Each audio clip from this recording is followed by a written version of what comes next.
In a lively office buzzing with activity, employees are deeply engrossed in their work. Among them sits Howard, a young man in the advertising department of the renowned Grand Glory Limited. With his phone pressed to his ear, he professionally assures a caller that their request has been logged and the issue will be resolved within 3 days. It's a routine task, much like his everyday life, which feels like an endless cycle of work, day in and day out. Howard reflects on his career with a resigned sigh. The weight of his responsibilities is constant, and the clarity he once had about his future is now clouded by uncertainty. Yet, today, there's a momentary glimmer of satisfaction. He finally nailed a challenging task. But even this fleeting accomplishment is overshadowed by the looming sense of doubt about where he's headed. Just then, a senior colleague approaches, addressing him with an air of urgency. The man shares unsettling news. The company has been facing tough times and layoffs are imminent. The warning is clear. Howard needs to step up his efforts. Panic sets in as the implications of the conversation sink in. Before Howard can dwell on it, the man hands him a hefty book filled with potential clients. The task is straightforward yet daunting. Call every name on the list and report back by tomorrow. Howard, overwhelmed, wonders why he's being given this monumental task. To make matters stranger, someone nearby mentions a dream test, a bizarre concept rooted in advanced big data analytics. According to their calculations, Howard is the ideal candidate. Howard is baffled. A dream test? He's never even been interested in VR products, let alone wanted to be a part of such a project. The explanation follows. It's a cutting-edge simulation, an exclusive experience akin to a high-end VR game, where participants can live out different scenarios in a custom-built dreamland. The concept feels absurd to Howard. He considers leaving, citing his work obligations. However, before he can step away, someone casually mentions that Dreamland includes a feature to recreate duplicates of real people and shape their experiences. The suggestion lingers provocatively. What if he could live as someone else? Another remarks, almost tauntingly, that Howard doesn't seem content with his current life. Amid the chaos, the atmosphere shifts as the boss enters, accompanied by the poised and confident Sabrina Liu, their newly appointed director. Introductions begin, with the boss highlighting the achievements of key team members. One worker, ever the opportunist, showers Sabrina with praise while crediting his success to the boss's guidance. Howard silently fumes at the blatant flattery, observing how this sycophantic behavior has propelled his colleague's career. When the spotlight turns to Howard, the boss dismissively refers to him as mediocre and lacking in interpersonal skills. Sabrina's curiosity about him is quickly brushed aside. A flashback reveals a stark contrast. Howard had once been praised by colleagues for securing a high-maintenance client, a feat that drew envious glares from others. Yet, his straightforward nature often clashed with superiors, including Mr. Wong, who had undermined him before. As the day winds down, the team exchanges goodbyes, preparing for another grind tomorrow. Alone with his thoughts, Howard reflects bitterly on his efforts. He believed that hard work would eventually earn him recognition, but reality has proven otherwise. Later, Donald, a fellow employee, advises him once again to play the game, to align with the boss's interests and secure his position.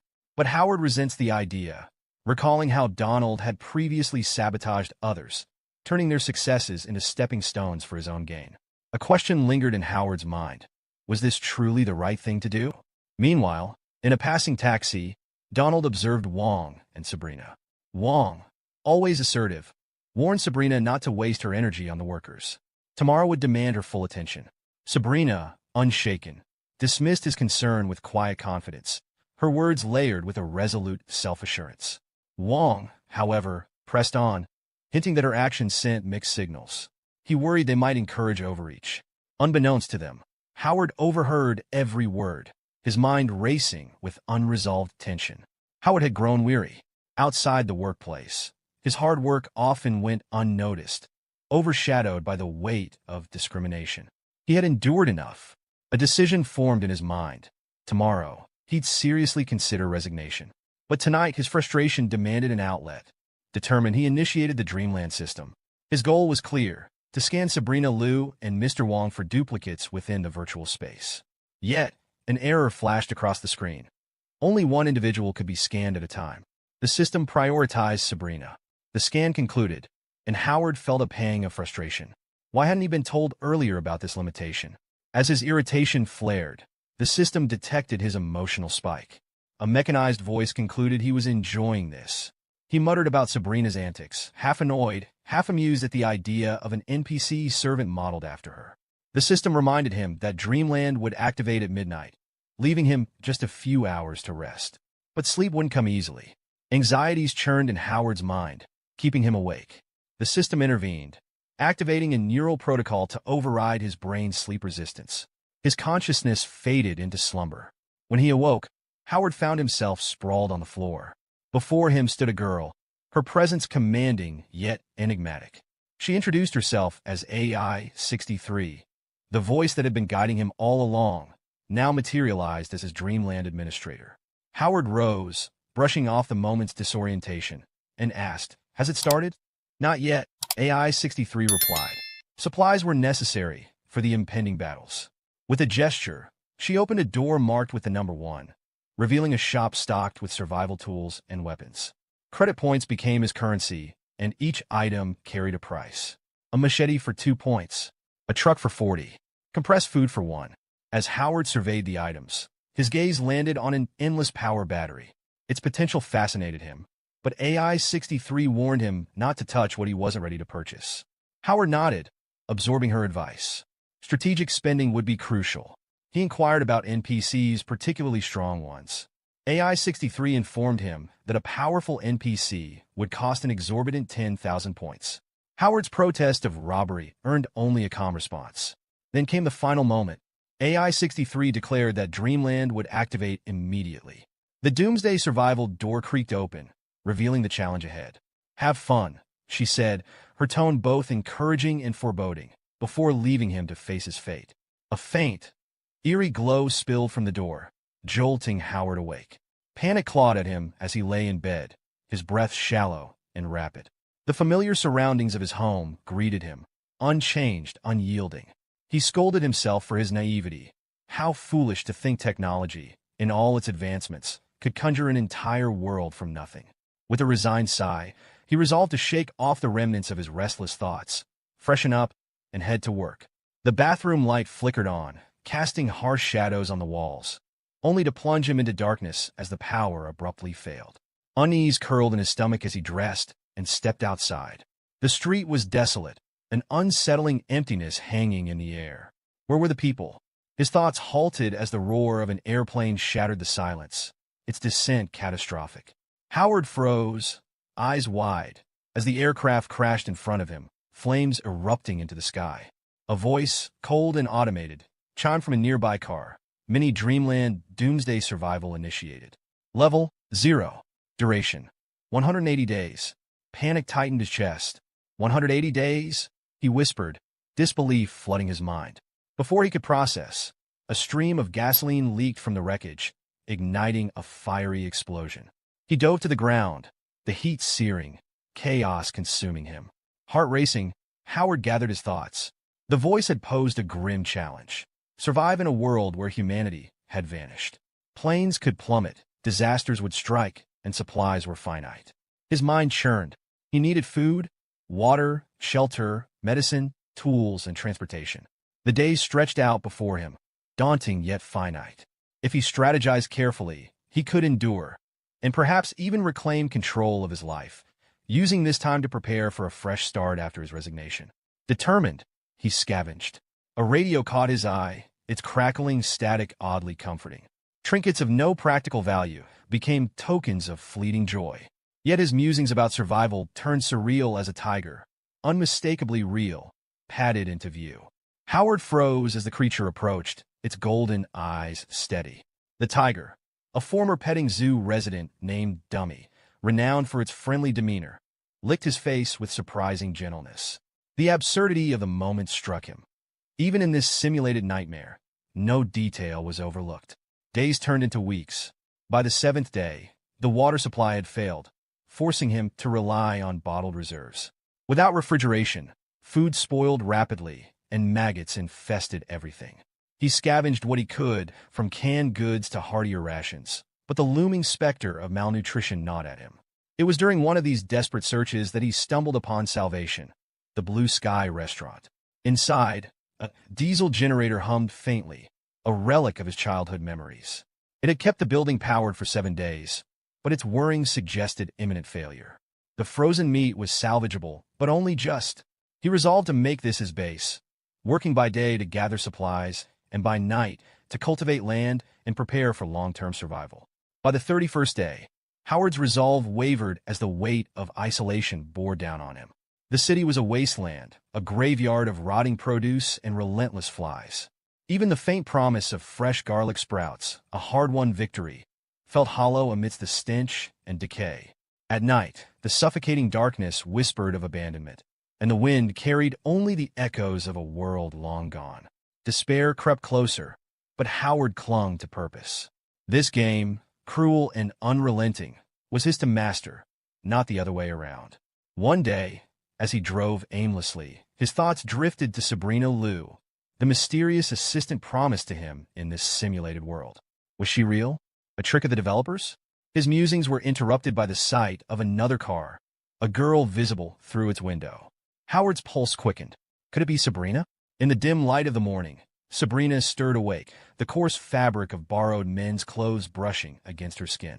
A faint ache reminded her of the bandaged wound beneath, yet her curiosity outweighed the discomfort. She stepped toward the door, pushing it open to reveal a diesel generator humming steadily and shelves stocked with preserved food. No signs of the decay she had grown accustomed to. Howard's voice broke the silence, calm but laced with concern. He urged her to eat, presenting a modest meal he'd prepared. As she sat to eat, memories flickered in her mind. She remembered him, not the man before her now, but from a shared dinner after work, back when the world still spun on its ordinary axis. Hesitant, she asked his name. Howard, he replied, his voice tinged with recognition, as though he too saw glimmers of the past in her face. Sabrina's gaze drifted to the generator, the stocked shelves, and the patch of cultivated land beyond the door. Did you do all of this? She asked, her voice a mix of admiration and disbelief. Howard nodded, explaining his modest success in creating a semblance of stability. Then, turning the question back to her, he inquired about her journey. Her words carried a weight that hung heavy in the air. She spoke of her return to her hometown, now desolate, and the realization that Howard was the first living soul she'd encountered in a month. What happened to the world? She asked, her voice cracking under the enormity of the question. Howard could only shake his head. Answers eluded him as well. Their conversation flowed, tentative yet steady, like two survivors navigating the ruins of familiarity. Howard suggested they team up, a natural step in this new world where survival meant pooling resources. Sabrina agreed, albeit with a caveat. She needed boundaries, a distance between them, not just physically but emotionally. The declaration caught Howard off guard, a sharp reminder of their differences. Still, he agreed, rationalizing it as another facet of this strange new reality. Days passed, and their coexistence began to take shape. But tensions simmered beneath the surface.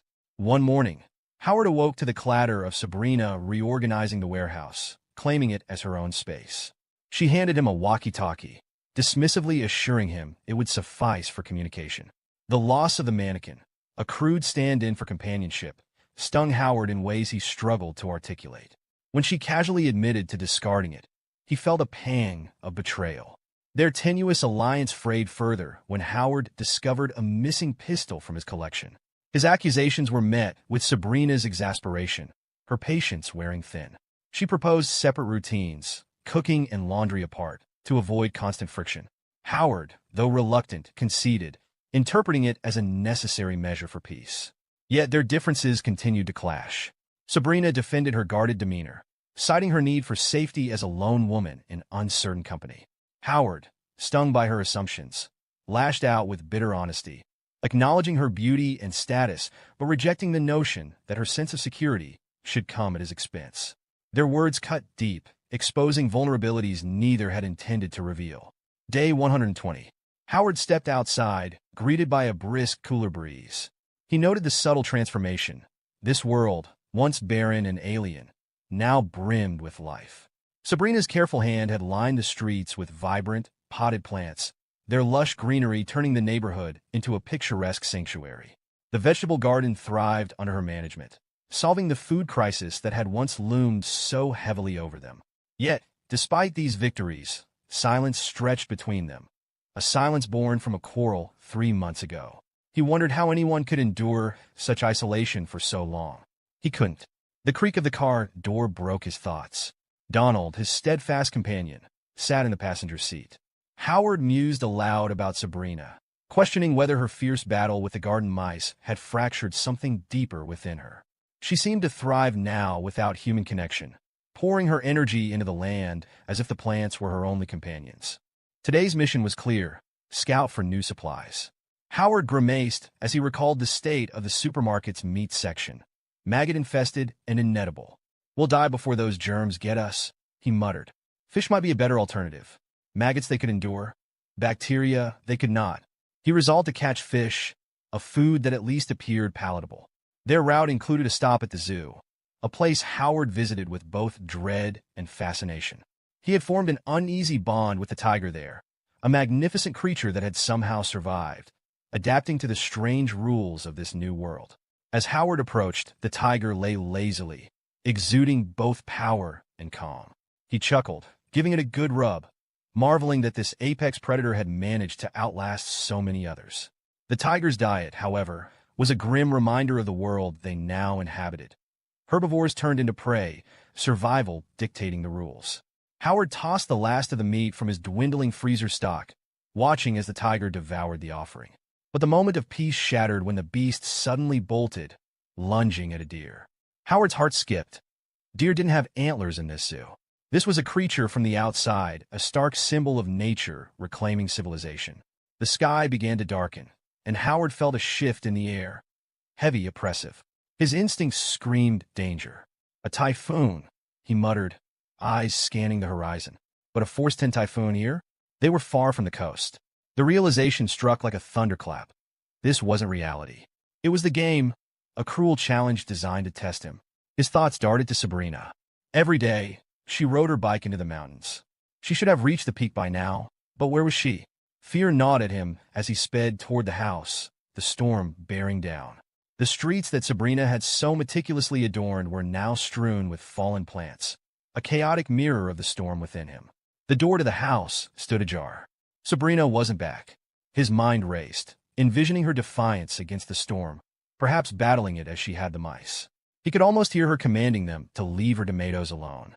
The storm was unrelenting, pounding the world around them with rain and wind. Howard stopped his car suddenly when he saw Sabrina standing alone, holding onto a pole for support. Her phone's flashlight barely lit up her face, pale with fear. Her leg was injured, and she looked fragile, as if the storm had drained all her strength. She asked him quietly if she would die here. Howard, steady and firm, told her no. He lit a small fire with his lighter to bring some warmth and calm to the chaos around them. His eyes drifted toward the mountains and the dark outline of a mansion he'd forgotten was there. Sabrina used to ride her bike in this area often, but now she was far from the strong, adventurous person he remembered. Howard knelt beside her to check her injury, but she pulled away, insisting she was fine. He stood, his tone serious. "This isn't the time to act tough," he said. "If that wound gets infected, it could be dangerous." But Sabrina shook her head and insisted she could handle it on her own. With a frustrated sigh, Howard turned to the task at hand. "Fine," he said. "Here's the plan. This storm could flood everything in the valley. That mansion in the mountains is high enough to be safe. We'll move whatever we can there and use it as our shelter." Sabrina asked what she could do, but Howard shook his head. "With that leg, not much. Stay here, keep the fire going, and make sure the room is ventilated so you don't get poisoned by the smoke." Howard stepped out into the freezing rain, taking a deep breath to steady himself. His thoughts were racing. The storm wasn't just dangerous.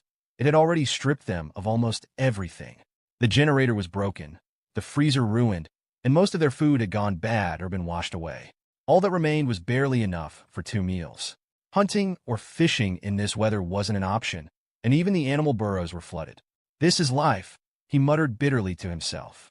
But there was no time for self-pity. He needed to act quickly. He thought of Donald, a friend who once warned him that living too cautiously left you unprepared for real challenges.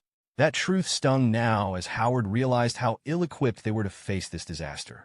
Suddenly, a tiger appeared out of the shadows. Howard called the animal Dummy, a name born from their strange, uneasy companionship over the past months.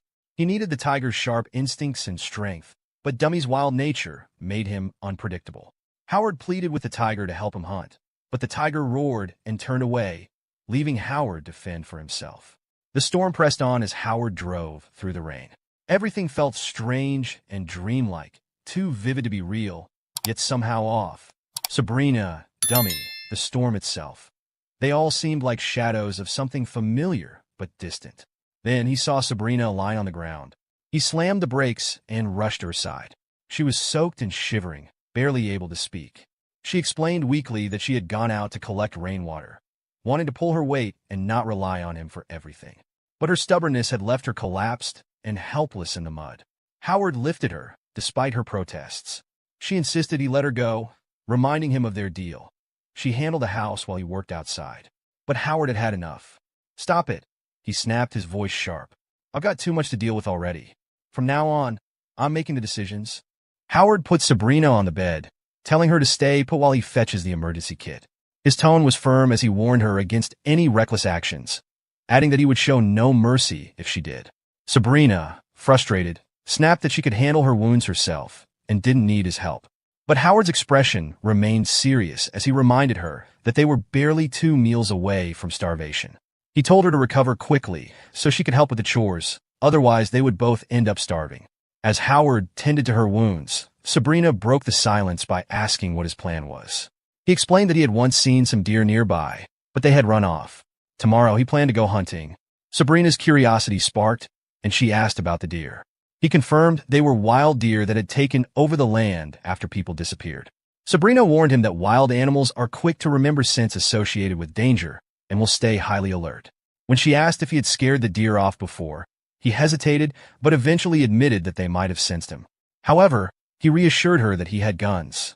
Howard then mentioned finding a pistol under her pillow when packing essentials from their old place. He had left the bullet in it, just as it was. Sabrina picked up the gun, asking if he wasn't planning to use it. Howard responded that desperate times called for desperate measures and hoped this conversation would clear any misconceptions she had about him. He then urged her to rest since he needed to prepare for the hunt the next day. The snow continued falling outside as day 121 began. Howard stepped out, marveling at how the storm had transformed the surroundings. As he walked, he reflected on Sabrina's words from the night before. Her warnings about the deer had stuck with him. He realized he didn't know how to make traps and wasn't even sure if he had the courage to kill a deer. He carried a fishing net with him as a backup plan, hoping it could catch something without bait. He followed tracks in the snow, but each time he got close, the deer would vanish. This happened repeatedly, leaving him exhausted and frustrated. It felt as though the deer were deliberately avoiding him, making him question if they truly remembered his scent. Realizing he was wasting his energy, he decided to try his luck at a nearby lake. The lake was turbulent from the previous storm, but Howard cast his net anyway. When the net snagged something, he felt a flicker of hope, until it pulled so hard that he fell into the snow. Soaked and coughing, he cursed his bad luck. As he got up, shivering, he spotted a deer standing nearby. For a moment, he was stunned. Could this really be his chance? Frantically, he searched for his rifle, only to realize it was missing, probably lost in the water. He grabbed his shotgun instead, taking a deep breath as he aimed. But before he could steady himself, the deer bolted, startled by the blast of his shot. The recoil knocked him off balance, leaving him bleeding and angry at himself for another failure. Defeated, Howard made his way back to the cabin. On his way, he heard wolves howling. Fear gripped him as he turned to see 2 wolves sniffing the blood on his clothes. To his surprise, they didn't attack and simply walked away. Relieved, he hurried home. When he arrived, Sabrina was sitting on the bed and asked if he was back. He began removing his wet clothes, prompting her to look away, embarrassed. She asked him what he was doing, and he explained that he was freezing and needed the fire to warm up. She quickly told him there was no need to take off everything. Howard apologized and stopped, chuckling awkwardly. As he sat by the fire, Sabrina noticed a photo slipping out of his wallet. It was of him with a young woman. Curious, she asked if it was his girlfriend.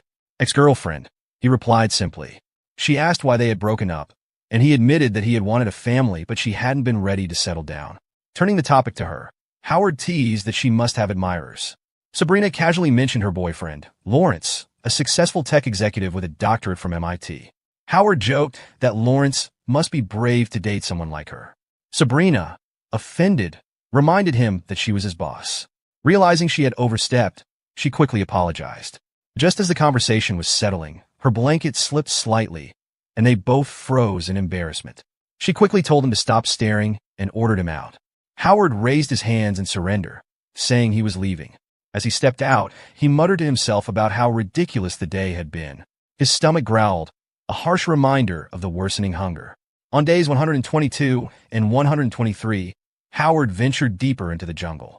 He observed the deer carefully, but no matter how stealthy he tried to be, he could only catch fleeting glimpses of their shadows.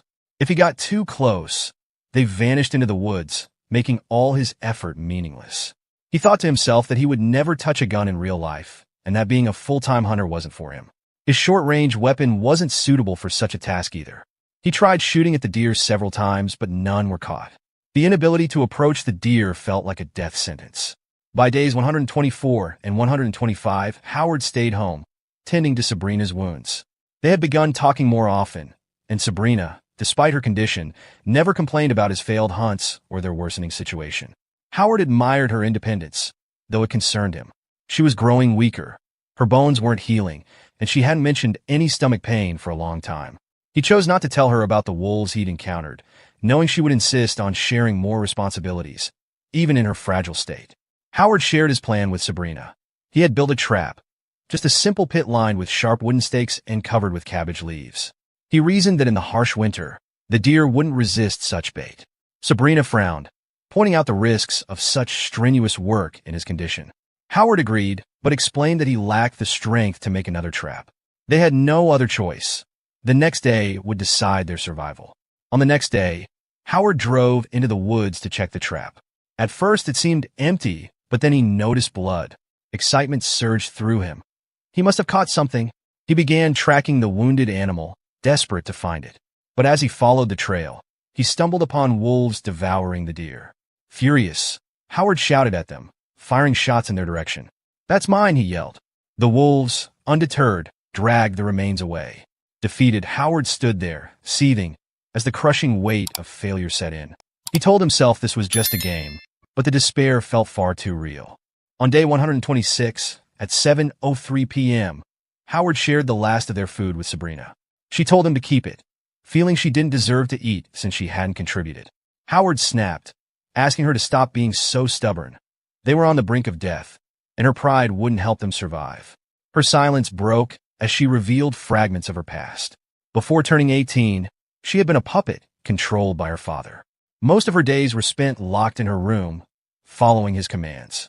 While her brother played outside, she wasn't even allowed to dream. Her father claimed she was different and would leave the family one day, just like their mother had. He insisted she could only bring honor to their family by obeying him. Without their influence, he said she was nothing. Sabrina concluded that her independence was her way of rebelling against him. It was where her confidence stemmed from. She asked Howard if that sounded different from his beliefs. Howard admitted they were both struggling. He worked tirelessly, but was never rewarded, leaving him questioning whether hard work was even worth it. When Sabrina asked what set him apart, Howard hesitated before replying that his strength lay in his determination. Once he made up his mind, he didn't give up. She pressed further, asking if he had ever truly fought for what he wanted. She reminded him that the world is full of hard-working people, and standing out was the only way to be recognized. Howard, inspired, vowed to help her survive. He joked that he hoped his boss would acknowledge his efforts, even just once. Sabrina smiled faintly, but when he asked if she could let him help without resistance, she reluctantly agreed. Before leaving, Howard took some spinach leaves, declaring he would do his best for her. Then, pausing at the door, he added that if he didn't return by the third morning, she'd find his body by the creek in the suburban area. He hoped she would know what to do. Sabrina froze, fear flickering in her eyes as he left. Later, Howard reflected on his failures and the choices that led him here. He admitted that he often avoided challenges, preferring to complain instead of taking responsibility. This pattern, he realized, had affected his family, studies, relationships, and now even their survival. Determined to change, he resolved to stop blaming others and face his struggles head-on. Sabrina, meanwhile, had a vivid nightmare. In it, she held a knife and approached Howard. Blood splattered as she attacked, jolting her awake in terror.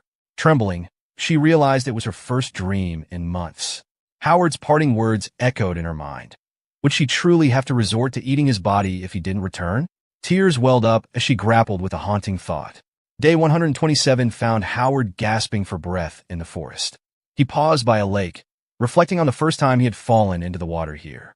That moment had brought him closest to catching a deer, a chance he hadn't had since. As he stared at the lake, a thought occurred to him. Did the water mask his scent? It was only a theory, and he knew it might be a foolish gamble, but he decided to test it. Without hesitation, he stepped into the icy water. Back at the cabin, Sabrina was struggling to stay awake. She muttered to herself, urging her eyes to remain open. Her father's voice echoed in her mind, mocking her. He taunted her, claiming she wouldn't be in this position if she had followed the path he had set for her, a wealthy, comfortable life.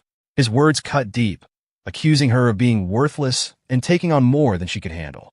Furious, Sabrina yelled at the memory to leave her alone, determined to prove she could stand on her own. Her hand reached for the lone tomato. She remembered Howard's words, his hope that his boss would recognize his efforts, even just once. "You're amazing," he had said, wishing someone would acknowledge his value. Sabrina clenched her fists. She had promised herself she would wait 2 days for Howard to return, and she intended to keep her word. She resolved to wait until tomorrow. At 2:56 a.m., Sabrina lay in bed, restless. A mouse scurried near the tomato, and she whispered. No, her father's voice returned, laughing at her weakness. He mocked her choices again, telling her she wasn't capable of making it on her own. He painted vivid, grim images of festering wounds, maggots, and mice gnawing at her flesh. His voice dripped with disdain as he called her pathetic and fragile. Sabrina's anger flared. She gripped a gun and retorted that she didn't need him or anyone else to save her. Her life was her own, no matter how tragic it might become. Meanwhile, in the forest, Howard aimed his shotgun at a deer. The animal's reflection shone in the water as he prepared to shoot. At the same time, Sabrina killed the mouse scuttling near her. Howard fired his shot. The deer collapsed. Howard emerged from a pile of snow, panting and triumphant. He approached the fallen deer, laughing loudly. "I won," he shouted, overwhelmed by relief and pride. Back at the cabin, Sabrina sat on the bed, eating the tomato. Beside her, the dead mouse lay on a makeshift sizzler. Howard returned, bloodied but victorious, carrying the deer on his back. Sabrina stared in shock as he entered. He smiled, noticing her meal. "I see you're already eating," he said, collapsing to the floor. Concerned, Sabrina rushed to him and asked if he could stand. She spotted a piece of ice clinging to his clothes and wondered aloud if he had fallen into the river again. Later, strips of meat hung from a rod as water boiled nearby. Sabrina poured hot water into a bathtub, checking on Howard. He lay motionless, worrying her further. Suddenly, he grabbed her hand, startling her. "Sabrina," he whispered weakly. She leaned closer, confused. "Have I earned your recognition?" he asked, his voice trembling. Sabrina was taken aback, but replied honestly. "You're amazing. Without you, everything would have fallen to pieces." Howard chuckled faintly, recalling the last words his ex-girlfriend had said before leaving him, that he had nothing, and his hard work would never amount to anything. Sabrina agreed it was hard to gain recognition in the world, but her tone softened as she began preparing dinner. "The broth is ready," she announced, urging him to eat. But Howard remained too weak to move. Sabrina carefully fed him the broth, ensuring he got some sustenance. Hours passed, and though she had wrapped him in 3 thick quilts, Howard continued to shiver. His trembling filled her with sadness. Finally, Sabrina made a decision. She removed her clothes and climbed into bed with Howard. Wrapping her arms around him, she whispered softly, "Everything is fine. You'll be fine." On day 130, Howard woke up feeling groggy. As his senses sharpened, he noticed Sabrina's hand resting lightly on him. Turning his head to look, his heart skipped a beat. Sabrina was lying right behind him. The sight of her so close made his face flush red, and he couldn't stop himself from observing her figure. It crossed his mind that she might be naked, though he quickly shook the thought away. Embarrassment crept in as he tried to calm himself. Before he could move, Sabrina stirred, her voice soft but firm as she told him to wake up. She pulled her hand back instinctively, but Howard reflexively grabbed it. "No," he murmured, explaining he still felt ill. Almost immediately, his own words startled him. What was he saying? Would she misunderstand his intentions? Panicking, he released her hand, trying to recover from the awkwardness. Sabrina, however, didn't dwell on it. Instead, She reminded him of a conversation they had before about his ex-girlfriend. "Can you tell me again why you two broke up?" she asked. Howard repeated what he had told her before, that his girlfriend thought they were too young to settle down. Sabrina wasn't satisfied with the simple answer and pressed him further. "Was there another reason?" she inquired. After a brief hesitation, Howard admitted, "I wanted a family. That's what I wanted," but she wasn't ready. Hearing this, Sabrina leaned closer and embraced him tightly. "So do I," she whispered, her voice steady. Howard, feeling the warmth of her embrace, asked her why she worked so hard to prove her independence. Sabrina sighed, explaining that she had always tried to prove herself, to break through the restraints that others in society had placed on her. "But does success make me independent?" she questioned aloud. "No, that's just a line I drew for myself. But the closer I get to it, the more trapped I feel." She admitted that despite everything, she had never truly made a decision solely for herself. "How can I call myself independent?" she asked. Howard, uncertain how to respond, confessed, "I don't know. I've never drawn lines like that for myself." The conversation took a surprising turn when Sabrina asked, "Would you have a family with me?" The boldness of her question left Howard stunned and silent. Realizing her forwardness, Sabrina quickly apologized, saying she hadn't thought it through before asking. She admitted that she still needed to figure out her own life. Howard, however, held her hand firmly and assured her, "No, that's exactly what I want." He explained how, for so long, his hard work had pushed him further from his dream of having a family. Yet now, with her, it felt within reach. Sabrina reassured him. "We'll survive," she said confidently. The vulnerability of the moment brought them closer, and as the night deepened, their connection became physical. Howard's inexperience soon became evident.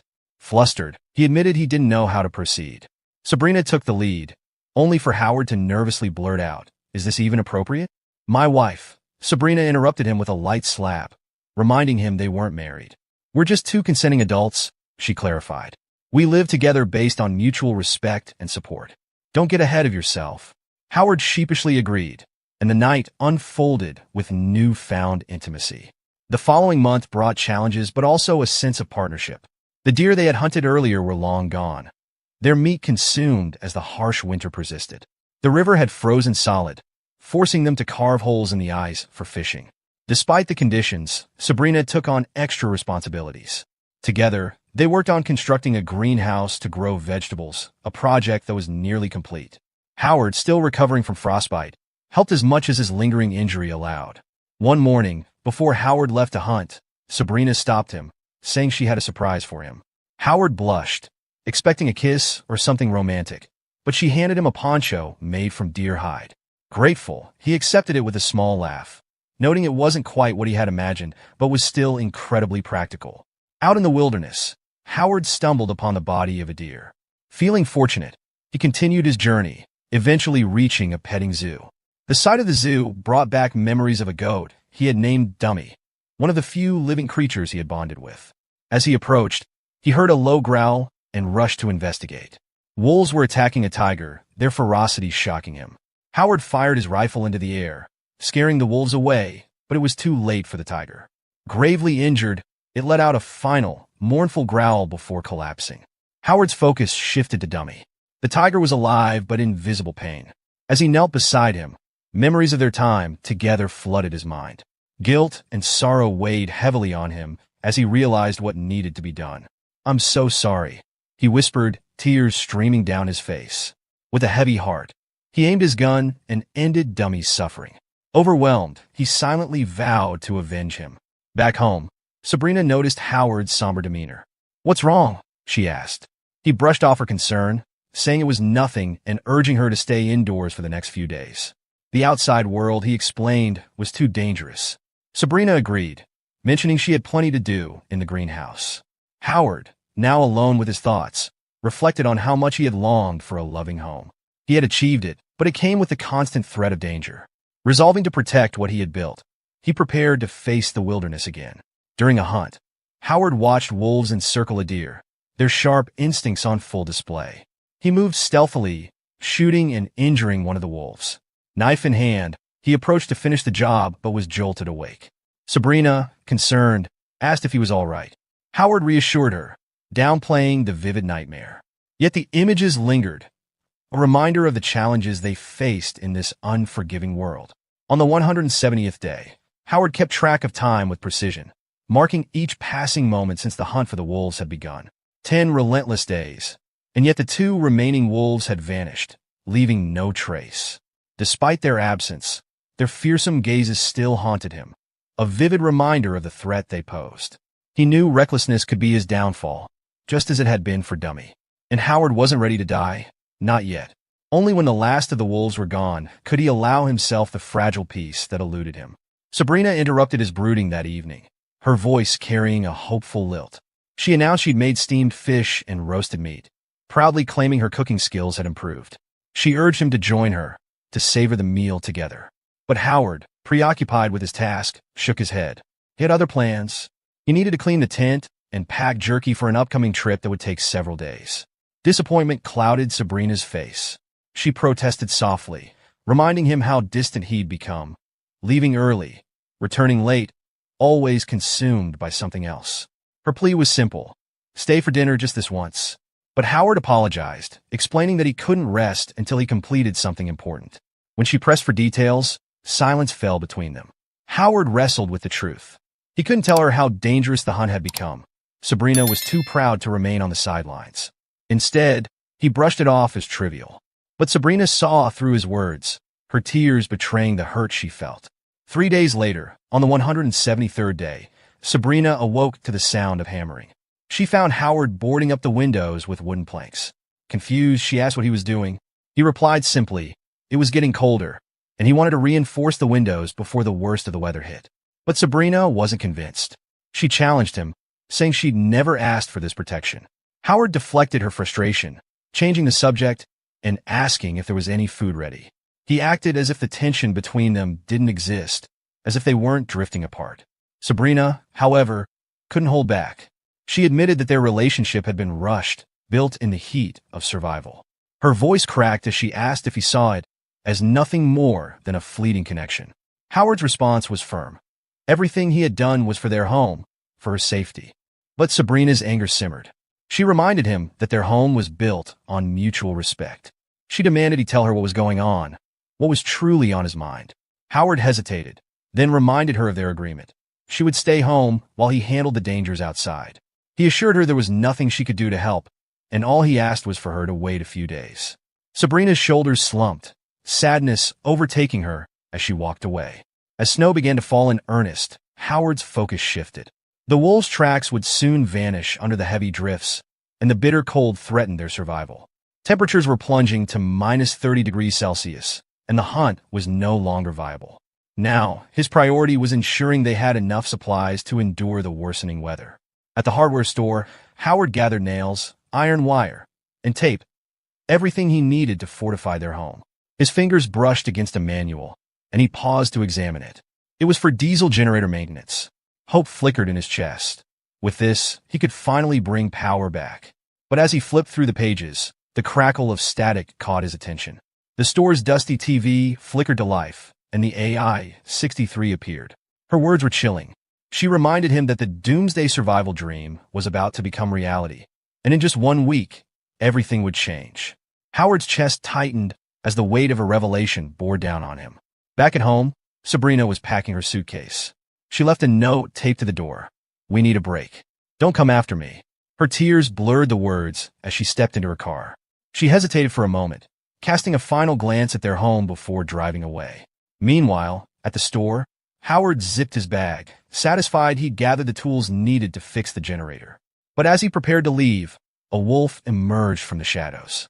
Its eyes burned with fury, a reflection of the vengeance it sought for its fallen packmates.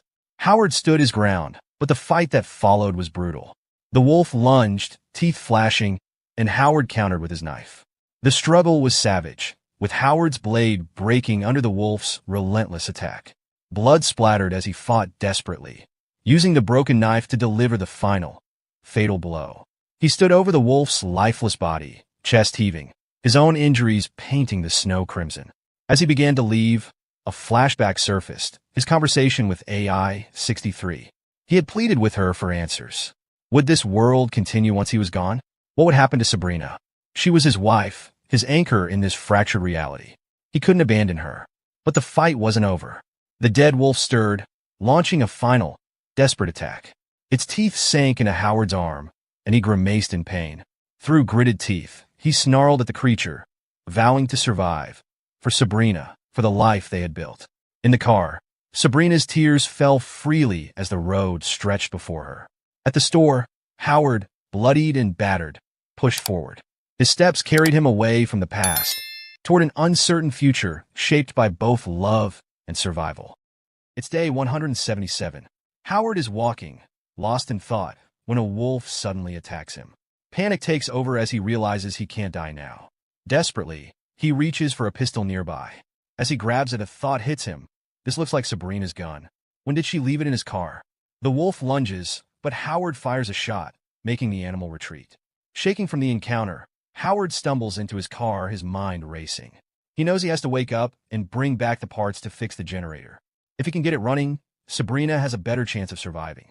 He tries to start the car, but it won't budge. Frustration builds as he realizes the oil tank must be frozen.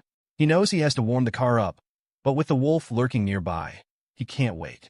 Exhaustion starts to take over. His body feels heavy, and he mutters to himself that he hates this. He feels like he's nearly dead, but this is all he can do. Moments later, Howard wakes up to Sabrina's voice. She tells him she found him passed out in his broken car and drove him home using another car she found. Still groggy, Howard remembers the wolf attack and asks if she saw anything near him. Sabrina says he was holding onto a bag, so she brought it back too. Howard feels a surge of relief. The bag holds the parts he needs to fix the power generator. Once it's working, they'll have air conditioning. But Sabrina notices his injuries and insists he rest before doing anything. Howard apologizes, saying fixing the generator is the last thing on his bucket list. Sabrina sighs, knowing she can't stop him. She reluctantly tells him to go ahead since he won't listen to her anyway. Howard spends hours fixing the generator, working through the pain. Finally, the lights come on in the house. A wave of relief washes over him as he yells out that all his hard work has paid off. Sabrina shakes her head, calling him a fool for pushing himself so hard. But despite her words, she's secretly grateful. So, Howard is walking when he spots it, a red car. The red car. It's the same one Sabrina used to drive him home. It's just sitting there, and Howard can't help but wonder. What has this car been through? As he gets closer, something catches his eye. There's a bag inside. But then, out of nowhere, Howard starts coughing. And as he steadies himself, his gaze falls back on the car. And that's when he sees it. A wolf's fawn. It hits him like a memory he didn't want to remember. A wolf, standing right in front of his car. The confusion builds. Howard stumbles, coughing harder this time. He looks down, his hand is bleeding. The cut is deep. Too deep. And the thought hits him. If we don't find a doctor soon, I might not make it. Then he notices something else. The car, it's dented. Badly. Like it hit a tree. He pictures it, Sabrina driving. A wolf darting out in front. And the car crashing. Straight into the tree. His eyes catch something strange, a bag nearby. He lifts it and notices something unsettling. A wolf's skin hanging from a wooden plate. The weight of it all sinks in. Sabrina is busy, cutting meat nearby. But Howard can't help but express his gratitude. He hugs the bag, thankful for everything she's done for him. Sabrina, noticing his clinginess, playfully teases him, asking when he became so needy. Howard, still exhausted, tells her he doesn't see himself as the tough kind of guy he once thought he was. In his worn-out state, he urges her not to be petty and to forgive him. Sabrina, with a grin, asks if he's ever tried wolf meat before. Howard admits he hasn't, and she playfully tells him he's about to try it today, a wolf stew. She asks him what he thinks of it, and with a tired smile, Howard responds, "Lovely, cook some more. We got a lot of work on the bed." Sabrina, clearly concerned, reminds him that he hasn't fully recovered. On day 178, Sabrina wakes up and announces that the storm has passed and the sun has risen. She turns to Howard, who's still lounging on the bed, playing around instead of getting up. Concerned, she gently encourages him to be strong, but Howard just sighs, saying he feels exhausted. Sabrina wonders if he's caught a cold and quickly heads over to get some medicine. As she searches through the drawer, she finds nothing. Howard calls her name, and she asks what's wrong. He responds, saying it's not a cold, and he already knows it. Sabrina panics for a second, thinking he's really sick, but then, with a sigh of relief, she brushes it off. She reminds him of everything he's already been through. moving houses during a storm, going hunting in a gale, even fixing the power generator to keep them warm and powered up. She reassures him he's strong enough to handle anything. Sabrina fills a glass with water, joking that if they were still at the company, she'd name him Employee of the Quarter for all the hard work he's done. Howard chuckles and thanks his boss and loving wife. He attempts to sit up, and Sabrina says she has not agreed to marry him. She insists he take the medicine first. She hands him the glass of water, but he's still feeling off. Before he can drink it, the glass slips from his hand and crashes to the floor. Howard's eyes flutter open, and he sees Sabrina lying in front of him. She's clearly not fooled. "Get up, Howard," she says, catching on to his little trick. She tells him she sees through his act. He was just pretending to be sick so that she'd worry about him. But she admits he's a great actor. This time, she won't punish him, but she warns him not to try that stunt again. With a playful look, she teases him, asking, "Don't you always want to try a new position?" Howard told her to get up. He wanted to talk, but Sabrina, unable to hold it together, burst into tears. "What kind of man are you?" she asked, her voice shaking. She wanted him to get up, to do something, anything, but Howard didn't move. With a heavy heart, he told her he didn't have much time left. He knew the end was near. The gas in the tank would only last about 3 more months, maybe less. If it ran out before then, she had to head north. There were huge supplies of gas up there, enough to get by.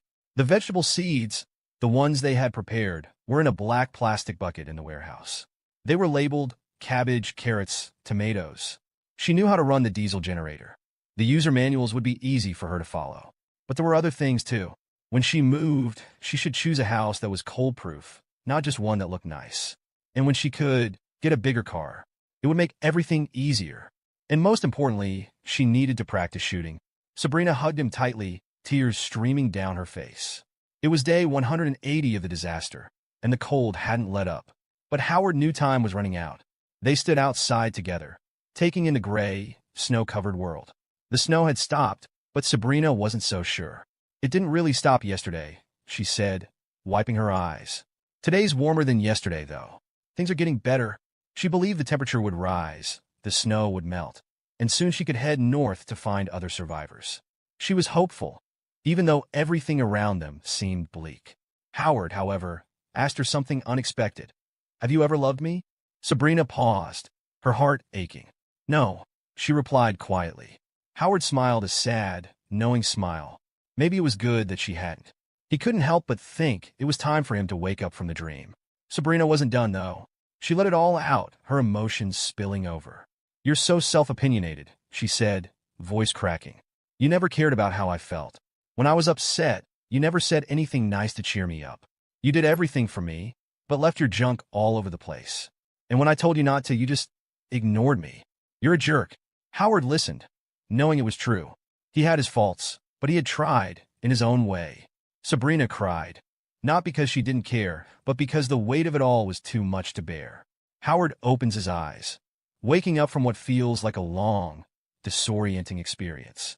As he tries to gather his thoughts, AI-63, a calm and familiar presence, greets him. With a soft voice, she congratulates him for completing the Doomsday Survival Challenge. Howard, feeling a bit confused, rolls his eyes. He can't help but ask what happened. It's as if he's experienced so much, yet he can't quite grasp it all. AI-63 explains that he doesn't remember everything clearly, and that's perfectly normal. The system disturbs his memory on purpose, so he doesn't blur the lines between what's real and what's just a dream. She reassures him that over the next month, as his mind settles, he'll start remembering more. When he finds peace in his heart, it'll be easier to accept what happened as something real, even though it feels so distant. Howard nods, but then pauses. A sudden sadness fills him as he remembers something he promised himself, something important. But, try as he might, he can't remember what it was. Tears begin to well up in his eyes as the weight of that forgotten memory hits him. He wipes them away and asks AI-63 if the world from his dream will continue. AI-63 gently reminds him that it was just a game. The dream is over now, and no matter how much of it he recalls, it will always remain just that, a dream. She encourages him to focus on his real life. Howard's face softens with a quiet acknowledgement. The only thing he clearly remembers from the dream is that one question, and even that seems so unreal. Everything else has blurred into the background. Shifting the focus, AI-63 brings up the scores. She runs the final evaluation for the Doomsday Survival Challenge. The difficulty level is marked as 0, with a grade of B and a credit score of 50. Howard, still puzzled, asks about the grading system. AI-63 explains that in that fantasy world, the odds of survival were incredibly low. If he were the sole survivor, if he'd faced down the deadly beasts, generated electricity, and supported his partner, his score would have been higher. But if he'd managed to gather all the necessary equipment, food, and even set up a broadcasting station to help others survive, or even tame the wild beasts, he would have reached the highest grade S. Howard sighs, admitting he's just an ordinary human, not a professional. He doesn't have the skills of someone trained for such a world. But AI-63, ever calm, tells him that the true essence of playing games is about gaining exciting experiences that can't easily be had in real life. For AI-63, the Doomsday Survival Challenge Howard's been tackling so far is just the beginning, a zero-level challenge meant for new players. The real challenge, she explains, is the official version of the game that's set to come out in a month. That's when the game will truly begin. She goes on, explaining that these challenges are meant to help players develop skills that they can use in their real lives. The goal is to raise their sense of justice and teach them how to act in real-world scenarios. For AI-63, the purpose of the game is bigger than just surviving. It's about growing as a person. She tells Howard that humanity is a team, sharing a common destiny, and this game is designed to make players understand that. But Howard isn't so sure. The memories from the game, especially the bloodshed and violence, are making him feel terrible. He remembers how intense and exhausting it was, and he's beginning to wonder if he should continue. AI-63 tries to reassure him. She acknowledges the difficulties, but reminds him that it's not always as bad as it seems. There were happy moments, too, like when Howard was lying in bed feeling a sense of peace and joy. That's when AI-63 shows Howard a memory of him sleeping beside Sabrina. Howard freezes, panic rising in his chest. He can't believe what he's seeing. He was lying next to Sabrina? He feels anger bubbling up as he demands to know why she's showing him this. It doesn't feel right. He wants her to turn it off, telling AI-63 to respect his privacy. AI-63, ever the neutral voice, simply tells him to relax. She reminds him that she's an emotionless AI, and her role is not to interfere with his feelings or judgment. Howard, still feeling uneasy, asks if Sabrina has these same memories in her real life. AI-63 responds calmly, explaining that whatever happens in the virtual world stays there. It's all confined to the game, with no impact on real life.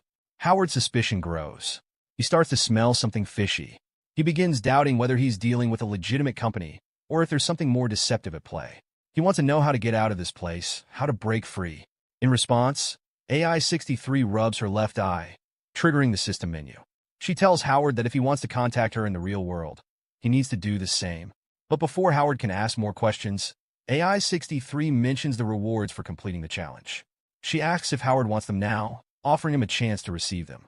Curious, Howard asks about the rewards. He wonders if it's just some basic merchandise, but AI-63 assures him that it's better than nothing. She asks if he wants her to mail it to his workplace, and Howard agrees. He provides her with the address, unsure of what to expect next. Suddenly, Howard gets a shock. Something strange happens, and he asks, what just happened? He realizes that AI-63 is no longer present. She tells him not to panic, explaining that the system is just deciding on the right reward for him. Howard is confused and a little anxious, wondering why the system is taking so long. As he waits, the atmosphere around him shifts. Howard notices something eerie, the feeling that he's being watched. He looks around and sees two large, glowing eyes staring at him in the darkness. A wolf, massive and threatening, looms before him. He remembers this moment, the wolf he fought earlier in the game. But then, something changes. A figure appears, a man coming toward the wolf. The man hurls a stick, hitting the wolf with incredible precision and killing it. Howard stands there, watching the scene unfold. The system announces that the reward has been granted, excellent hunting skills and accuracy. Howard stands there, watching the system announce his reward, excellent hunting skills and precision. It's a moment of accomplishment, but before he can truly savor it, an alarm blares. It's 7 a.m., Monday, September 4th. Howard jerks awake, his body in his bed. Confused, he tries to piece together what happened. He hadn't clicked the quit the game button, so why did the system just wake him up? He looks to his left, searching for the familiar system interface, but it's gone. Everything is blank. Was it all a dream? Or had something gone wrong? He sits there, lost in thought, questioning if he's still dreaming or if it really ended. Suddenly, AI-63, the system's voice, speaks up, asking what happened and why Howard was pulled out. The system responds, explaining there was a malfunction. The memory control function crashed, and the error code ZS001 has been triggered.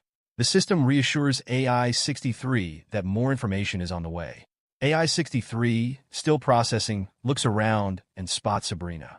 She's holding a knife in her hand, and there's a person lying on the floor.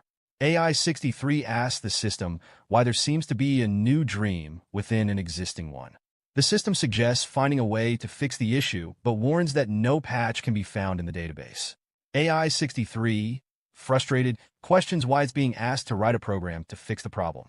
After all, she's just a robot assistant. Why must she take on the responsibility? Back with Sabrina, she suddenly wakes up in her bedroom. Two women are standing by her, asking if she's okay. Sabrina begins to cry, confused and disoriented. The women gently ask what happened, and Sabrina tells them she had a long dream, but the details are fuzzy. She wonders why they're even in her room. The women exchange a worried look. One of them admits she can't remember anything at all, explaining that she was sleepwalking. Sabrina is shocked by this revelation. The woman continues, saying Sabrina had grabbed a knife from the kitchen and was mumbling something, though no one knows exactly what. Looking down, Sabrina sees that she's still holding the knife. The woman explains that she was so scared Sabrina might hurt herself that she called the secretary, Miss Gua, for help. Miss Gua arrives and, seeing Sabrina's confusion, suggests that Sabrina take a few days off work to recover.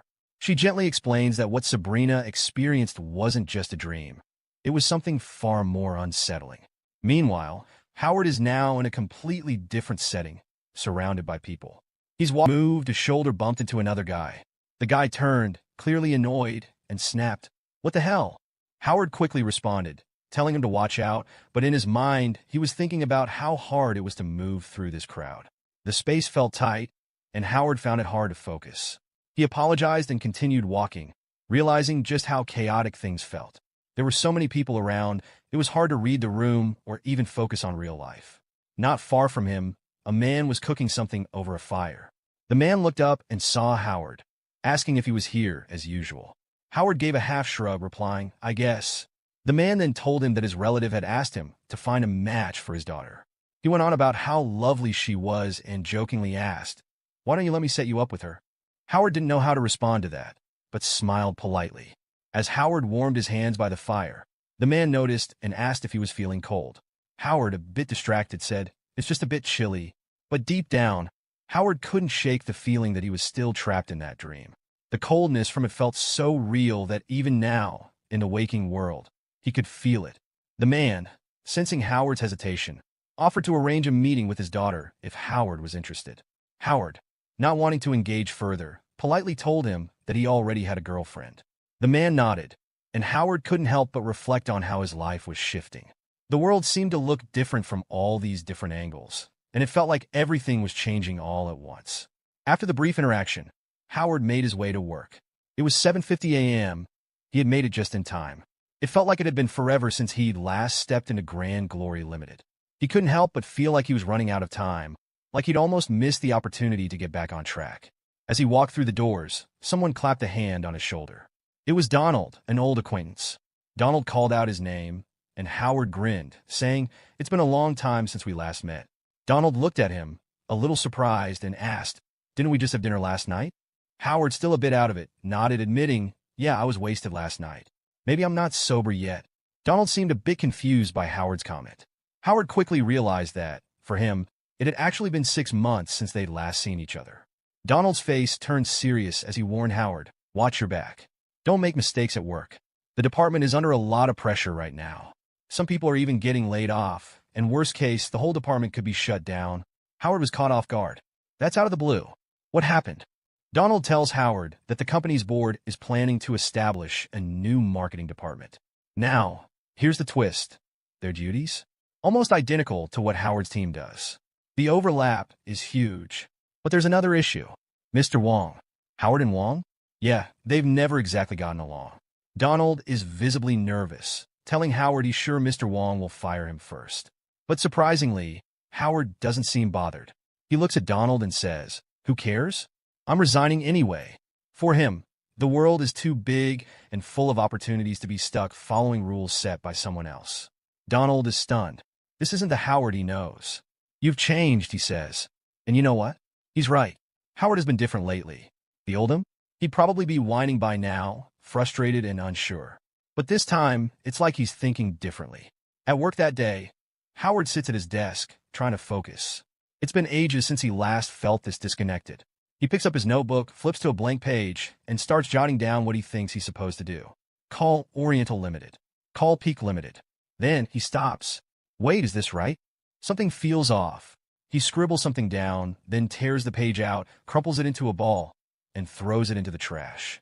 But suddenly, a strange thought hits him. He pauses. What was that feeling? Curious, Howard tears out another page, makes it into a ball, and throws it again. This time, his hand adjusts almost instinctively. It's perfect. The angle, the strength, it all lines up. Howard is stunned. "This is unbelievable," he mutters. It's like his body knows how to make every shot perfect. Panic starts to creep in, and he remembers something strange. AI-63. He recalls how AI-63 told him he hadn't yet received a reward for completing a challenge. Is this the reward? A skill learned from a dream? Howard doesn't have much time to think. He decides to test it one more time. He tears out another page, rolls it into a ball, and this time throws it from farther away. But here's where things go wrong. The paper ball flies straight across the room and hits Mr. Wong. Howard knows it. He screwed up. Just like Donald said, he's made a huge mistake. In the office, they're buzzing with whispers. "Howard's done for," someone mutters. Another guy chimes in, "Yeah, he probably didn't even know. Didn't anyone tell him about the layoffs?" Someone else says, "What an idiot. The company's letting people go, and he's throwing paper balls around. They're relentless." "Good riddance," one says. "I never liked him anyway." Then the jabs get personal. "I heard he's buried in debt." Poor guy, it's almost pathetic. Donald looks at Howard and wonders what is wrong with him today. Wong tells Howard to sit. Mr. Wong, Howard's boss, is calm, almost too calm. He doesn't start talking right away. Instead, he takes a cup and begins pouring water, slowly, deliberately. Finally, he looks at Howard and says, "You know, you really shouldn't have underestimated me." Howard's taken aback. What's he talking about? He thinks, surprised. Then, in true Howard fashion, he cuts to the chase. "Let's get straight to the point," Howard says. He explains that over the last 2 years, he's devoted himself to this job. Sure, he made a slight mistake today, but if he's leaving, he's still entitled to receive his last month's salary on time. But Wong doesn't react the way Howard expects. Instead, he gives him a curious look and asks, "Are you sure you want to leave?" Howard freezes for a second. Wait, what's he getting at? He wonders. Is Wong hinting at something? Did he somehow find out that Howard had been bad-mouthing him online? After all, Howard was pretty sure he used a secret account. The tension breaks when Wong speaks up again, but this time, it's not what Howard was expecting. Wong tells him something surprising. "You know, Howard, I owe you many thanks. You've taught me so much over these last 2 years. Howard blinks, stunned. This was definitely not the scolding he had anticipated. Wong goes on to explain that the company is about to set up a brand new department, one led by the vice president, Mr. Liu. And here's the big news. Wong wants Howard to assist in the new team. At this point, Howard's mind is racing. "Mr. Liu? Who on earth is that?" he wonders out loud. Wong chuckles and explains, "Howard, just like me, Mr. Liu must have noticed your potential. He probably saw from the very beginning that you'd become a big shot one day. That's why you were given more tasks than others, so you could learn the ropes." Howard's still processing. Wong continues, "A capable man needs challenges. Without pressure, you'll never grow. The future is bright for you, Howard." Howard hesitates. Sure, this sounds like a great opportunity, but he'd already been thinking about quitting. He says, "Honestly, I was planning to resign." Wong's eyebrows shoot up. "Seriously?" he asks, almost shocked. He shakes his head and says, "Howard, you're not thinking this through. A great opportunity has just landed in your lap. And here's the kicker. News from Human Resources says that the average salary in this new department will increase by 20%. Later, Donald catches up with Howard and asks, "Wait, so you were transferred to the new department just like that?" Howard shrugs and says, "Yeah, pretty much." But then, with a hint of resignation, he adds, "To be honest, I hadn't figured out where I'd go after quitting. So I might as well just stay here a while longer. Just when Howard thought things couldn't get any more chaotic, a man storms up to him, yelling. The man's furious, shouting, "Why? Why him?" It turns out he's a team leader in the advertising department, a guy who's made huge contributions to the company. In his mind, he deserves this new position. He can't believe it. Howard, of all people, getting the opportunity? But before things escalate any further, a voice cuts through the commotion. A calm but firm voice. That's enough. The room falls silent. It's the boss. Everyone freezes. The boss turns to the man and says, "Mr. Liu, come in here and apologize. You've just embarrassed yourself." Mr. Liu, visibly stiff and frustrated, walks over. He mutters something about the vile vibes in the advertising department. Then, looking directly at the angry team leader, he throws out a challenging question. "Do you doubt my ability to select the right person for this position?" Suddenly, the man's panic sets in. "Of course not, sir," he blurts out, backpedaling quickly. The boss doesn't let up.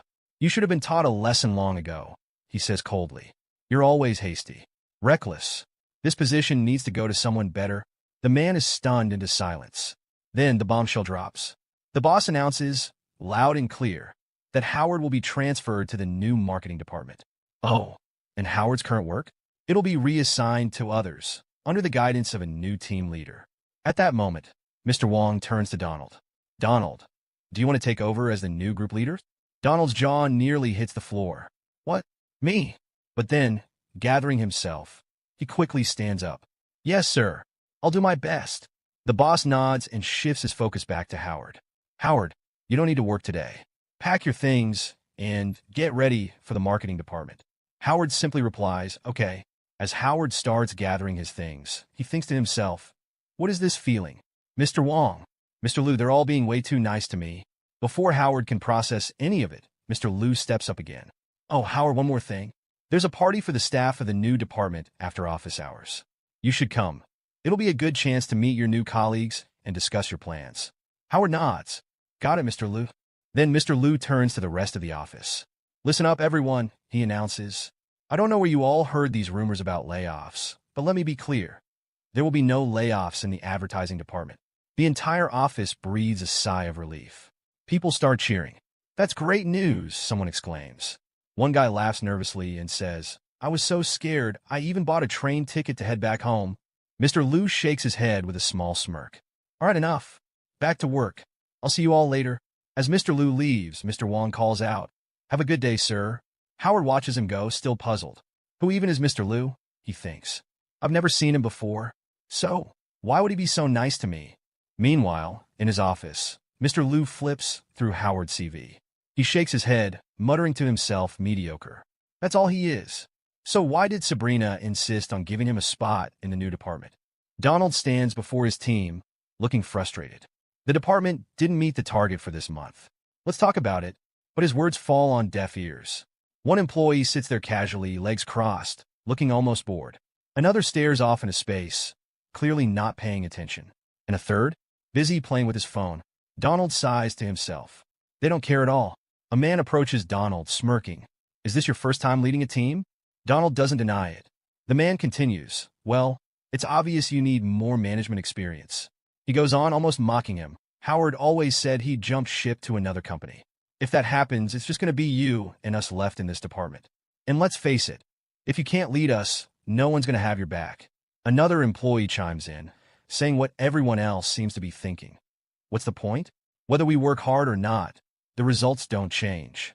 Why not just take it easy? Donald listens in silence. Leadership isn't as easy as it looks. Meanwhile, Howard sits at his desk, quietly talking on the phone with his mother. His mom asks softly, Are you coming home for the spring festival? It's been 2 years, Howard. Howard hesitates. Is everything okay? How's Dad? His mother assures him. Everything's fine. I know living in a strange city is tough, so take care of yourself. Okay. Howard smiles faintly. Don't worry about me, Mom. I'm doing great, actually. I even got a raise today. Soon enough, we'll clear the debt. His mother's voice cracks a little. You've been through so much for us, Howard. We owe you. Howard shakes his head, still smiling. It's fine, Mom. This will all be over soon. Suddenly, a voice interrupts Howard's thoughts. Excuse me, are you Howard? Howard looks up to see a young woman standing before him. She introduces herself with a friendly smile. I'm Sandy Day. team leader from the marketing department. I saw your picture while going through the payroll. Howard politely greets her, but he's caught off guard when she asks, "Are you planning to get your department together?" Howard doesn't answer directly, but thinks to himself, "The mansion in my dream. That's where Sabrina and I used to live." Sandy breaks his train of thought. Mr. Liu likes throwing parties at his place. Want to come along? Howard hesitates, but eventually agrees. Okay. Sandy gives him a quick warning. Just so you know, Mr. Liu is obsessed with cleanliness. You want to keep that in mind when you're there. Curious, Howard asks, "What should I pay attention to?" Sandy gives an example. For starters, clean your shoes before stepping inside. He hates dirty floors. Howard's mind drifts back to his dream again. The mansion and my bloody foot. He mutters, "I see." Sandy adds one last rule, "Oh, and don't go into any other rooms, especially not his bedroom." Howard stiffens. A chill runs down his spine as memories flood back. Sandy notices his pale face. "Hey, are you okay?" Howard snaps out of it, forcing a laugh. "Yeah, I'm fine." Suddenly, a commotion erupts nearby. Someone yells, "Stop him! Catch the thief!" Howard and Sandy turn to see a man sprinting through the office. Without thinking, Howard grabs Sandy's bag. "Howard, what are you doing?" Sandy shouts. There are important files in there. But Howard doesn't listen. He waits for the perfect moment, then hurls the bag through the air with incredible precision. Smack! The bag hits the thief square in the back. He stumbles, crashing to the ground. Howard and Sandy rush over, collecting the scattered papers. A woman approaches Howard, relief written all over her face. "Thank you so much. Nothing's lost thanks to you." Howard blinks, processing what just happened. He thinks to himself, did I really just hit the thief? Sandy grins at him, clearly impressed. "Howard, that was unbelievable. You nailed it perfectly. Can you teach me how to do that?" Howard scratches his head, a little embarrassed. "It's nothing special." Sandy shakes her head. "Are you kidding? You're amazing. That was incredible accuracy." Howard wonders to himself, where did she get all this energy? As they continue picking up the papers, Sandy laughs. "You're a hero now, Howard. I mean, this is our first time working together. I had to be polite. But now, I'm just being honest. You're incredible." Howard shrugs. It's not a big deal. The commotion settles as a young boy standing nearby calls out, "Hey, let's help them pick up the rest of the stuff." The woman nods gratefully. "Yes, we really should thank this young gentleman properly." Sandy thanked the lady. Howard stumbles across something unexpected, a card from Egel Capital Limited. Howard's holding it, examining the details, when Lawrence notices and asks, "Is this card from our files?" Sandy, who's nearby, looks surprised and admits yes. She quickly explains, Egel Capital Limited is no ordinary company. It's a massive deal. This corporation is one of their most important business partners. But then, she adds something else. Don't show this to anyone. Turns out, the card belongs to none other than Mr. Lawrence, a powerful figure. He's not just any businessman. He's the boss of one of the world's top 100 companies. Howard raises an eyebrow, intrigued. The world's top 100? The name seems oddly familiar. That's when Sandy drops another piece of gossip. She tells Howard that Ms. Sabrina, yes, the same Sabrina, might be dating Mr. Lawrence. And if the rumors are true, she's about to go on a cruise trip with him. At that moment, something clicks for Howard. He mutters to himself, that's right. In the dream, Sabrina had mentioned her boyfriend's name, Lawrence. Howard keeps telling himself, stop overthinking. It's just a game. But before he can settle down, Sandy comes up to him with news. A colleague texted her. The party is in the backyard of the mansion. Sandy seems to know the way. Let's go straight through the living room, she says. Then turn left, walk down, and take a right at the second fork. Howard follows her into the huge mansion. And as they walk, Sandy warns him with a smile. This place is so big, you might get lost. Finally, they reach the backyard venue. A few people are waiting, and one man, clearly impatient, asks Sandy what took her so long. Another man eyes her, while Sandy casually says to Howard, marvelous, isn't it? How did you find this place so quickly? It's like you're walking around your own house. Howard doesn't respond, but he feels a little out of place. Then he spots Mr. Liu and Sabrina. Mr. Liu gestures for everyone to hurry up and grab a seat. The whole marketing department is here. Let's begin the meeting. Sandy nudges Howard. Come on, let's sit at the same table. Howard feels embarrassed. Why is she sticking to him like this? He thinks to himself that everyone might start making assumptions. As they settle in, Sandy casually asks him, how old are you? Are you seeing anyone? Howard feels awkward.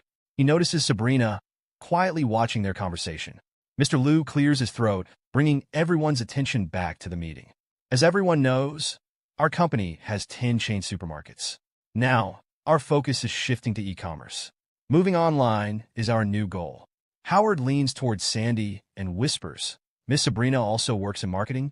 Sandy nods and explains. The marketing department was actually set up on Miss Sabrina's orders. She's more than just an executive officer. Her father is the corporate president. She's way more powerful than Mr. Liu. Howard is stunned. What? He had no idea Sabrina was the president's daughter. But then something else bugs him. Where did Mr. Liu come from? Isn't he a bit too young to be vice president? Sandy answers without missing a beat. Mr. Liu grew up with Miss Sabrina. They've been close since they were kids. Plus, he's talented, top of his class at a prestigious university. He's ambitious, hardworking. They'd make a great couple. Howard pauses. Then why did Miss Sabrina end up with Lawrence? Sandy shushes him quickly. Don't talk too loud. These rich people have their own lifestyles. I envy them sometimes, you know?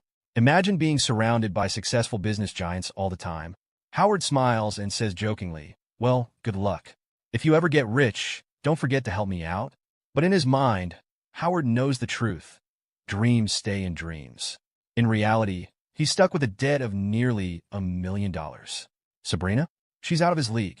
The meeting wraps up, and Mr. Liu announces it's time for dinner. The atmosphere shifts as classical music begins to play. Sandy looks around, impressed. It's like we've become part of the upper class. Nearby, Mr. Liu asks Sabrina, do you remember the last time we danced? We were in high school. Sabrina smiles. Yes. How time flies. Howard watches them from his seat as a chef approaches their table with freshly cooked steaks. Sandy gasps. This steak probably costs as much as a month's salary. Howard grins. Can I meet your expensive steak? Sandy laughs and shakes her head. You sound like such a redneck. Forget all the bad stuff and enjoy tonight. Live with pride and dignity. Howard takes a deep breath. She's right. He glances back at Mr. Liu and Sabrina, who are now dancing together. Suddenly, a memory hits him. Sabrina, smiling at him one evening when they were drinking wine together. He remembers asking her if it was fake brand wine.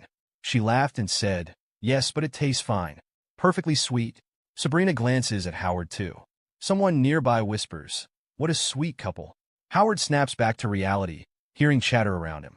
The employees seem relaxed, enjoying the evening. People praise Mr. Liu, how well he treats the staff, how he and Sabrina have grown up together, always sitting next to each other in school. They're made for each other, someone says. Howard quietly thinks to himself, Mr. Liu seems like a good guy. Sabrina will probably have a happy life with him. But then he asks himself, will she? Before he can think any further, Howard suddenly yelps. He's burned his hand. Turns out, in his distraction, he touched the hot steak. Sandy scolds him. Are you an idiot? The chef just said it was freshly cooked. She grabs water and carefully pours it on his hand. Thank God it's not serious. It'll heal in a couple of days. Grow up, will you? Howard, embarrassed, thanks her softly. But now everyone in the room is staring at them. Someone teases. Looks like there's another couple in the marketing department. Howard jumps up. Wait, that's not what you think. But someone else shouts, congratulations. And Sabrina is looking at Hayward. That's when three men step into view, led by a black-haired man named Hans. With a sly smirk, Hans comments on the fun happening around them. He claims he heard Miss Sabrina might be joining the marketing department, and naturally, he came to congratulate her. But something has caught his attention. Mr. Lawrence's fiancée dancing with another man. Howard, watching the scene unfold, leans in to ask, who is this guy? Sandy quickly answers, Hans. He's the general manager for Capital Limited's domestic region. And here's the kicker. Lawrence likes him. Does he work for Lawrence? Howard asks. Sandy just shrugs. This whole thing feels awkward. Honestly, I don't know which side to take, she says. At this point, Lou steps up, trying to ease the tension. Relax, Hans. It's just a dance. Don't overthink it. But Hans doesn't let it go. Dancing at parties is normal, right? We're just trying to have fun. Sabrina finally steps in with her usual composure. She thanks Hans for coming, but reminds him this is an internal company gathering. If you want to talk business, she says, come to my office tomorrow. For now, maybe it's time you left. Hans smirks. Oh, there's no rush. Just a little misunderstanding. He insists he has nothing better to do and might as well join the party. Then, almost arrogantly, he adds, I'm a good dancer too. Sabrina, Care for a dance? This rubs Lou the wrong way. He steps up and says, Hans, Sabrina, and I are old friends. Don't you think it's a bit inappropriate to ask someone unfamiliar for a dance? Hans's patience is wearing thin. It's just a dance, he snaps. Stop overthinking it. It's not your place to worry about her. Sandy, watching all of this unfold, whispers, it's getting intense. I hope this doesn't turn physical. Trying to avoid escalation, Sabrina puts her hand on Lou's shoulder and says, Hans is our business partner, so let's be nice to him. Hans seizes the moment. Brilliant of you, Miss Sabrina, he says, offering his hand again. Sabrina accepts reluctantly, and, just like that, Hans sweeps her onto the dance floor. Sandy rolls her eyes. Did you see that? He swooped right in. Then, she adds, Mr. Lawrence has it all planned out. Long-distance relationships are tough, but Hans is now in charge of picking Sabrina up to meet him. As they dance, Sabrina keeps her distance. You don't have to press against me, she says firmly. Hans laughs. Fine, fine. I'll stop. But maybe you should stop pretending you're some kind of juggling circus performer. Sandy can't help but notice Lou on the sidelines. Mr. Lou must be furious, she whispers, but there's nothing he can do. Capital Limited is leagues ahead of his company, and he's way inferior to Lawrence. Meanwhile, Hans grows bolder, trying to get physical with Sabrina. But she shuts him down quickly. She takes his hand, smiles faintly, and says, You're not very good at dancing, are you? Why don't we call it a day? Hans scoffs. No, I'm just rusty. Give me a moment. Sandy, unimpressed, nudges Howard. Are you just going to stand there? Mr. Lou is acting like a coward, and this is getting worse. Hans, now clearly frustrated, mutters under his breath. Then he does the unthinkable. He steps on Sabrina's foot deliberately. Sabrina stumbles. Her dress strap snaps. The room gasps. Lou panics, and Howard can't believe what he's seeing. Without thinking, Howard grabs a hot steak from a nearby plate and throws it straight at Hans. It hits its mark. The steak lands on Hans's face. He screams in shock and pain, his eyes burned. Chaos erupts. Hans's two men step forward, their eyes scanning the room. Sabrina is falling, but Lou rushes to help her up. Everyone else? They're frozen, unsure of what just happened. Hans, fuming, shouts, Freeze! Find out who did this. His men scatter, searching for the culprit. Howard, meanwhile, tries to stay calm. One of Hans's men stares directly at him, but finds nothing. Howard got lucky. Sandy, standing beside him, whispers, Good thing I gave you half my steak earlier. Huh? Howard lets out a breath. Thanks, he mutters. Sandy grins. You're welcome. But seriously, you threw a steak at Hans? You've got guts. Even Mr. Lou wouldn't dare offend him. Hans, still furious, demands answers. So what now, he shouts. Are you telling me a steak just appeared out of nowhere and hit me? Search harder. If I don't find out who did this, none of you will leave this room. Sabrina, calm and composed until now, suddenly slaps Hans, sending him straight to the floor. The entire room goes silent. Take your people and get out, she shouts. She's had enough. She can't stand Hans anymore. Howard watches the scene unfold in shock. Sabrina? Fierce? He never imagined her like this. Deep down, he's just relieved. Thankfully, she didn't hit him. But Hans is furious. He jumps to his feet and growls, How dare you? Sabrina doesn't flinch. Her voice cuts through the tension. Being humble and using a knife is courtesy. That doesn't mean you can mess with me. She adds, Don't forget, Lou, we're business partners. You'll see me often, so don't push me into calling the police. Hans freezes, clearly caught off guard. One of his men leans in and whispers something to him. Suddenly, Hans's rage melts away. Oh, no need to call the police, he smirks. I just wanted to drop by and say hi. I'll see you tomorrow. As Hans and his group leave, Lou turns to Sabrina, confused. Why did they retreat? What are they up to? Sabrina brushes him off, saying, I'm going to get changed. Howard assumes the party will end now, but then he spots Sandy Day. He greets her, Miss Day, but Sandy waves him off. Don't call me that. Just Sandy is fine. Howard laughs awkwardly and says they're being forced to leave because they've ordered too much beer. Doesn't she think so too? Sandy smirks, teasing. Finally, a more charming man than Mr. Lou. And single too. Perfect match. She's clearly eyeing Howard now. Howard tries to deflect. He admits he's not a great drinker and mentions he's broke. Only $400 left on his card, and he's waiting for his salary next week. But Sandy doesn't let him off the hook. She proposes a deal to keep things interesting. For every 3 glasses I drink, you drink 1? Howard hesitates, but agrees. His plan? Get Sandy drunk quickly.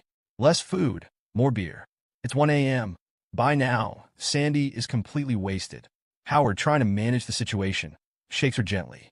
Sandy, wake up. Where do you live? Sandy mumbles through her drunken stupor. I live in the far west desert. Howard sighs. Far west desert. She's too drunk to make any sense. And then she burps. Before Howard can react, Sandy collapses onto him, almost knocking him over. People nearby are staring, and Howard is visibly panicking. To make things worse, Sandy leans in, licking his face and trying to get physical. Howard pushes her away, shouting, Get off me. At that exact moment, a waiter approaches awkwardly. Sir, I know this might be a bad time, but we're closing up. Here's your bill. Howard looks at the paper, and his heart drops. It's $400, exactly what's left on his card. Frustrated, Howard pays the bill, drags Sandy out of the venue, and carefully helps her down a dark staircase. Watch your step, Sandy. There's no light here, he mutters. Sandy, slurring, asks where they're going. Howard sighs. This is where I live. You can stay here tonight. Sandy giggles through her drunken haze. Oh, Howard, you naughty boy. We just met today, and you're already bringing me home? Howard shakes his head. It's not like that. I just can't afford a hotel room, and there is a man behind him who is watching them. Howard manages to lay Sandy on his bed, exhausted. But before he can relax, Sandy grabs his hand. Hug me, she murmurs. Howard pulls back. Just go to sleep, Sandy. He doesn't want to end up as gossip in the new department. But Sandy isn't done. She tries to sit up, rambling. I need to nail you before I pass out. Howard stares at her, panicking. What now? Sandy falls on him again, giggling as she tries to conquer him before she's too far gone. Suddenly, she starts pulling off her clothes, saying it's too warm. Howard grabs her hand, shouting, Stop. This is going to be a disaster. But Sandy teases, Oh, you feel warm down there too, huh? I get it. Howard, flustered, yells, No, that's not what you think. Finally, Sandy burps again and collapses on the bed, snoring loudly. Howard sighs in relief. She's asleep? He pulls a blanket over her. It's late, 2 a.m. to be exact. Howard, completely drained, decides he's had enough for the night. He figures he'll just curl up on the couch and try to get some sleep. But as he's settling in, he hears someone entering his home. Confused and a little on edge, Howard quickly gets up. He sees a man standing in front of Sandy. The man's eyes are fixed on her, and he says, She's gorgeous. Howard, now fully awake, steps in and asks, What are you doing here? How did you even get in? The man just looks at him, calm as ever, and motions for Howard to sit down. He casually mentions that he's had enough fun with Sandy and that it'd be a waste to just leave her there. He then adds, Why didn't you let me have my turn? Howard's patience snaps. He tells the man it's all nonsense and demands he leave. Now. But the man doesn't take kindly to that. In an instant, he lunges at Howard, knocking him to the floor. The man looks down at him with a strange respect, saying, You're tough. I thought we could have had a peaceful conversation, but I guess not. He tells Howard that he promised him a peaceful talk, and if Howard ever needs help in the future, he should let him know. But then the man does something that catches Howard off guard. He starts taking off Sandy's undergarments. The man, almost casually, offers Howard money. He says if Howard needs it, he can give him some once he's feeling better. It's been 20 years since he's been with any woman, and now he and Howard are both men, right? With a sickening grin, he tosses the undergarments in Howard's face. Howard, now disgusted, just mutters, You're sick. Howard grabbed a chair and swung it at the intruder, but the man shattered the chair with a single hand. Calmly, the man said, You can trust me. Think of this as a bargain. People would kill for a favor from me. Howard, still fuming, replied, You might be the best, but I can't stop you. The police will. They're going to lock you up? The man said, Wait, don't call the police. No need to make a fuss. Howard's expression hardened. There's no need to talk. You broke into my house and tried to assault my colleague. What do you expect me to do? Applaud you? Go to hell. The man tried to grab the phone. That's old news, he said, brushing it off. I didn't mean anything like that. That woman, she's not a hooker, and this isn't some solicitation. What? Howard's brow furrowed. Are you saying she looks like a hooker and you're a client? The man shrugged. People hook up on the first date all the time. I've been abroad for 20 years. How was I supposed to know what's normal now? Howard's disbelief was evident. That's your excuse? And why were you lurking at the door instead of just going home? This was my apartment 20 years ago, the man explained. I came back to collect a box I'd hidden here. He pulled a dusty box from the corner and opened it, revealing a collection of jewelry and a watch. I spent my life acquiring these. Back then, this place was full of hookers, but no one would pick up even $1 lying on the ground. If anyone wanted my gold ring, they'd have to suck it off my finger. Howard glared. I don't care about your past. What about my colleague? What are you going to do to make this right? The man raised his hands defensively. It was all a misunderstanding. I didn't actually hurt her. Look, I'm no saint, but I follow my own rules. He gestured toward the door. Help her get dressed. I'm leaving. Howard hesitated, his face clouded with indecision. He thought about calling the police.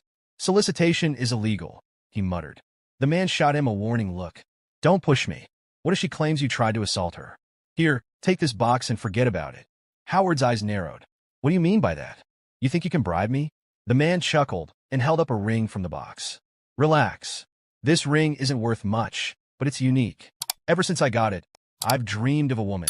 She wore a golden scepter and had glowing blue eyes. She was stunning, but wouldn't sleep with me. Instead, she beat me up. Maybe it's because I was too wild in the past. Or maybe she's some kind of goddess haunting me. Howard thought for a moment. The description sounded eerily familiar, like AI 63. Anyway, the man continued, some people might pay a fortune for this ring. Do what you want with it. As he left, Howard looked at the ring. Does this have anything to do with the dream system? He wondered aloud. Suddenly, the ring projected a hologram of a woman. She introduced herself as the developer of the dream system. Under immense pressure, this is the only way I could leave a message, she began. Howard listened intently as she warned him. The system alters social boundaries, law, and morality. Users often don't realize how much their minds are being manipulated. When they return to real life, the gap between the dream and reality unleashes greed, violence, and criminal urges. The developers took pleasure in toying with people's lives. I failed to stop them. She paused, her tone urgent. Stay alert. Don't let the system change who you are. I've hidden communication devices in every dream challenge. They can help you escape this trap. Come find me. Howard stared at her image, stunned. She looks exactly like AI 63, he whispered. He tried to piece it all together. The man claimed to have seen AI 63 decades ago. Could this ring really be the system's terminal? Before he could process further, his alarm buzzed. He looked around, startled. Morning had already arrived. Sandy woke up with a start, realizing she was half-dressed. She screamed in shock. The next moment, we see Sandy and Howard together. A man nearby commented, "No wonder Howard refused my offer to set him up with a girl. Looks like he already had someone in mind." He smirked. "You two make such a cute couple. Breakfast is on the house." Sandy turned to Howard, eyes wide. "Really? I didn't know you had a crush on me." Howard stayed quiet, listening to her words as a storm of thoughts swirled in his head. Why is this happening to me? He wondered. Around them, whispers filled the air. Wasn't the former group leader pursuing that girl? One man murmured. Why is she with Howard now? Yeah, another replied. Poor guy. Bet he's furious. As if on cue, the former group leader stormed out of the elevator, his face dark with anger. Sandy, oblivious to the drama, looked at Howard. Want to go to the movies tonight? She asked brightly. There's this blockbuster shop that only lets couples in. Finally, I can go there with pride. Howard's heart sank. How could I tell her I'm broke and will need to borrow money from Donald again? Sandy continued. Oh, and for safety reasons, let's stop by the drugstore later. Before Howard could respond, the door opened and Sabrina walked in. His stomach dropped. Sandy greeted her cheerfully. Good morning. Sabrina smiled back, her tone light but pointed. Good morning. I see you two have made great progress in your relationship. Sandy blushed. Yeah, sorry you had to see this. We're kind of embarrassed. Sabrina's smile tightened. I thought Howard would take things slowly, but wow, he sure surprised me. Sandy laughed. I thought so too. He seemed like such a gentleman, so I let my guard down last night. Sandy. Howard cut her off, his face burning. You don't need to share every detail. Sabrina struggled to keep her composure. Well, congratulations. But in the office, let's keep things professional, all right? With that, she left. Sandy scowled after her. Miss Sabrina is the worst. She's juggling two men. Who gave her the right to lecture us? Howard hesitated. She has a point. We should stay focused at work. Sandy pulled her hand from his, anger flashing in her eyes. Don't say that. I'm your girlfriend. You're supposed to back me up. She glared. Don't tell me you think of this as just a fling. Are you even thinking about starting a family with me? Howard sighed, feeling cornered. You're right. I should put us first. Sandy's face softened. She hugged him. That's more like it. Now go to work. I'll be waiting downstairs after you're done. She paused, then grabbed his hand and placed it on her waist. I wish you could be a bit more assertive. Meanwhile, in the office, Sabrina was at her desk, looking worn out. Mr. Liu walked over. Sabrina, you're pushing yourself too hard. Don't tell me you're too busy to even grab lunch. I'm not hungry, she replied, avoiding his gaze. There's just so much to do in the new department. Mr. Liu frowned. We've been friends for years. I know when you're lying. Is this about Howard? She looked away, her voice quiet. I don't know what you're talking about. Before Mr. Liu could press further, Howard entered the room. Mr. Liu, I've finished the task you gave me. Great timing, Mr. Liu said, looking over the documents. This is good work, clear and concise. Howard and Sabrina avoided each other's eyes. Mr. Liu noticed. Why are you looking down, Howard? What's on your mind? Howard stammered. Nothing. Just the potted plant. It looks like a tomato plant. Sabrina froze. You seem to know a lot about tomatoes, she said cautiously. I do, Howard replied, his heart pounding as memories flooded back. Sabrina in the dream world, the game developer's warnings, AI 63, and Sandy's words. He forced himself to remain calm. I saw plants like this back in my hometown. Mr. Liu chuckled. Tomatoes are tomatoes, Howard. No secrets there. He turned to Sabrina. What about you? Why are you growing tomatoes in the office? Sabrina hesitated. I must have planted the wrong seeds. I'll switch them out tomorrow. Mr. Liu nodded. All right then. In the restroom, Howard splashed water on his face. That was too close, he thought. Sabrina, in reality, isn't the one from my dream. I need to stop thinking about her. Back at her desk, Sabrina's composure crumbled. Tears welled up as she whispered. I handled that well enough, but it was still so awkward. Howard recalled the game developer's warnings. The dream system manipulated me, and I didn't even notice. If I got used to those dreams, what kind of man would I become? Sabrina clutched the potted plant, her thoughts racing. The dream felt so real. We spent 180 days together, overcame so much. But it's over now. It's time to move on. Both of them, in their separate spaces, told themselves the same thing. The dream is over. It's time to let it go. In the evening, Howard found himself needing to borrow some money from Donald. He was already late meeting Sandy, but he knew she was waiting for him. Howard could see Sandy standing there, looking uneasy. A man walked up to her. Sandy was quick to respond. I don't need you telling me anything, she said firmly. The man, his expression worried, didn't back down. I'm just concerned. I don't want you to get hurt, he said, glancing at Howard before his gaze returned to Sandy. Howard immediately stepped in front of Sandy, a protective instinct rising in him. What's going on? He asked, his voice firm as he faced the man. Did you try to hurt her? The man, looking unbothered, laughed softly. No, unlike some people, I'm not here to hurt anyone. I just wanted to warn her. Stay away from people who pretend to be something they're not, hypocrites. Howard's face darkened as the man gave them one last, almost dismissive look.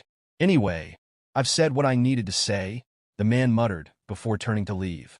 Howard stayed in place for a moment, anger flaring inside him. He turned to Sandy, his expression sour. That guy's always been an eyesore. I've worked with him before in the advertising department. He's just trouble. Sandy seemed unfazed. Don't let him get to you, Howard said quietly, as Howard reached out to take her hand. Come on, you said you wanted to watch a movie and go shopping. Let's go. But as he held her hand, Sandy suddenly pulled away, her voice tight. Let's break up. The words hit Howard harder than he expected. He froze, not sure how to react. What? He managed to say after a long pause. Sandy looked away, unable to meet his eyes. We don't really know each other, do we? Not really. How much debt does your family owe? Howard, she asked, her voice almost too calm. Howard turned his back, feeling the weight of her question. 200 grand, he said quietly, bracing himself for her reaction. Sandy's expression softened, but then quickly turned to one of disbelief. 200 grand? That's a lot, especially for someone like me who makes just a few grand a month. Sandy says she cannot get involved in this. She isn't from a wealthy family and isn't as capable as Howard thinks. Deep down, she knows Howard isn't genuinely interested in her. He just feels bad that Sabrina always steals the attention of every good man. She tells him to forget what happened last night and walks away. And so, my friends, our protagonist loses 2 girls in one day. When Howard gets home, he reflects that this isn't the first time someone left him. His first love in college also left him for the same reason. This debt has made life hard for his entire family, and he dreads seeing their unhappy faces. Howard had thought about starting his own business, but never found a project that excited him. Now he can't take it anymore. He has to do something. When he reaches home, he notices the stove is on and wonders if he forgot something on it. Just then, he sees a strange man sitting on his sofa, casually greeting him with a hello. Furious, Howard calls him a scoundrel and yells, "What are you doing here?" He accuses the man of trying to assault his colleague and using his rice cooker. "Do you think this is your home?" he shouts. The man explains that he has nowhere else to go and was beaten up while looking for a job. He asks if Howard would let him stay for a few days. Howard kicks him out, warning him not to return or he'll call the police. Later, Howard thinks this is the worst day of his life. A little while later, Howard smells food cooking and goes to see what the man had made. When he lifts the lid, he thinks, "What is this? Can you even call this food?" But after tasting it, he opens the door, smiles strangely, and invites the man back in. "That dish you made was amazing. Are you a Michelin chef?" he asks. He then inquires what else the man can cook. The man replies, "I can cook a bit." Howard says, "You're such a good cook you could get a job at any restaurant. But why were you beaten up?" The man says, "Can't you see? I'm an ex-convict. I can't drive, can't make a proper resume. I just want a trouble-free life like everyone else, but it's hard." Howard asks, "Would you be interested in running a restaurant with me?" The man hesitates, then says, "If you don't mind my criminal record, we can talk." Howard replies, "I won't ask about your past, and I'll find us a place for the restaurant." The man says, "Don't you think we're rushing this? Anyone who sees my criminal record gets scared. Are you sure you have the guts to work with me?" Howard thinks for a moment, and then says, "I'm tired of being treated like a sewer rat when I talk about my family.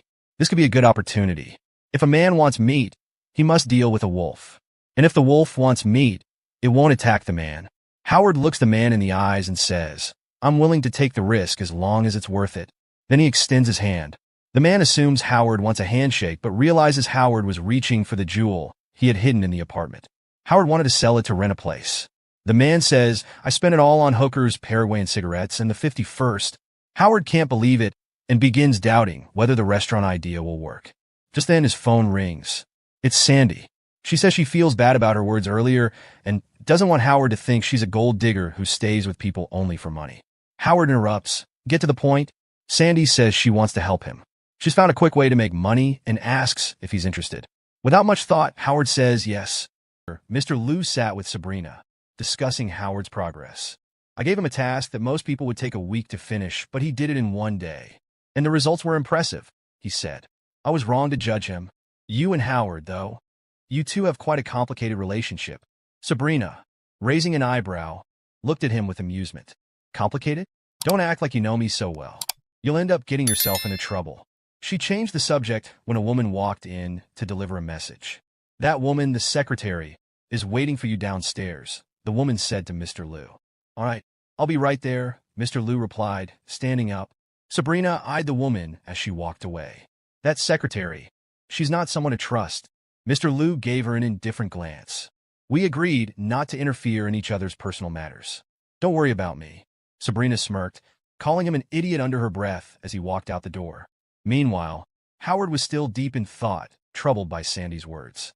"Why am I letting this bother me so much?" he thought. "Why am I even consumed by what she said?" He walked through the streets, questioning everything.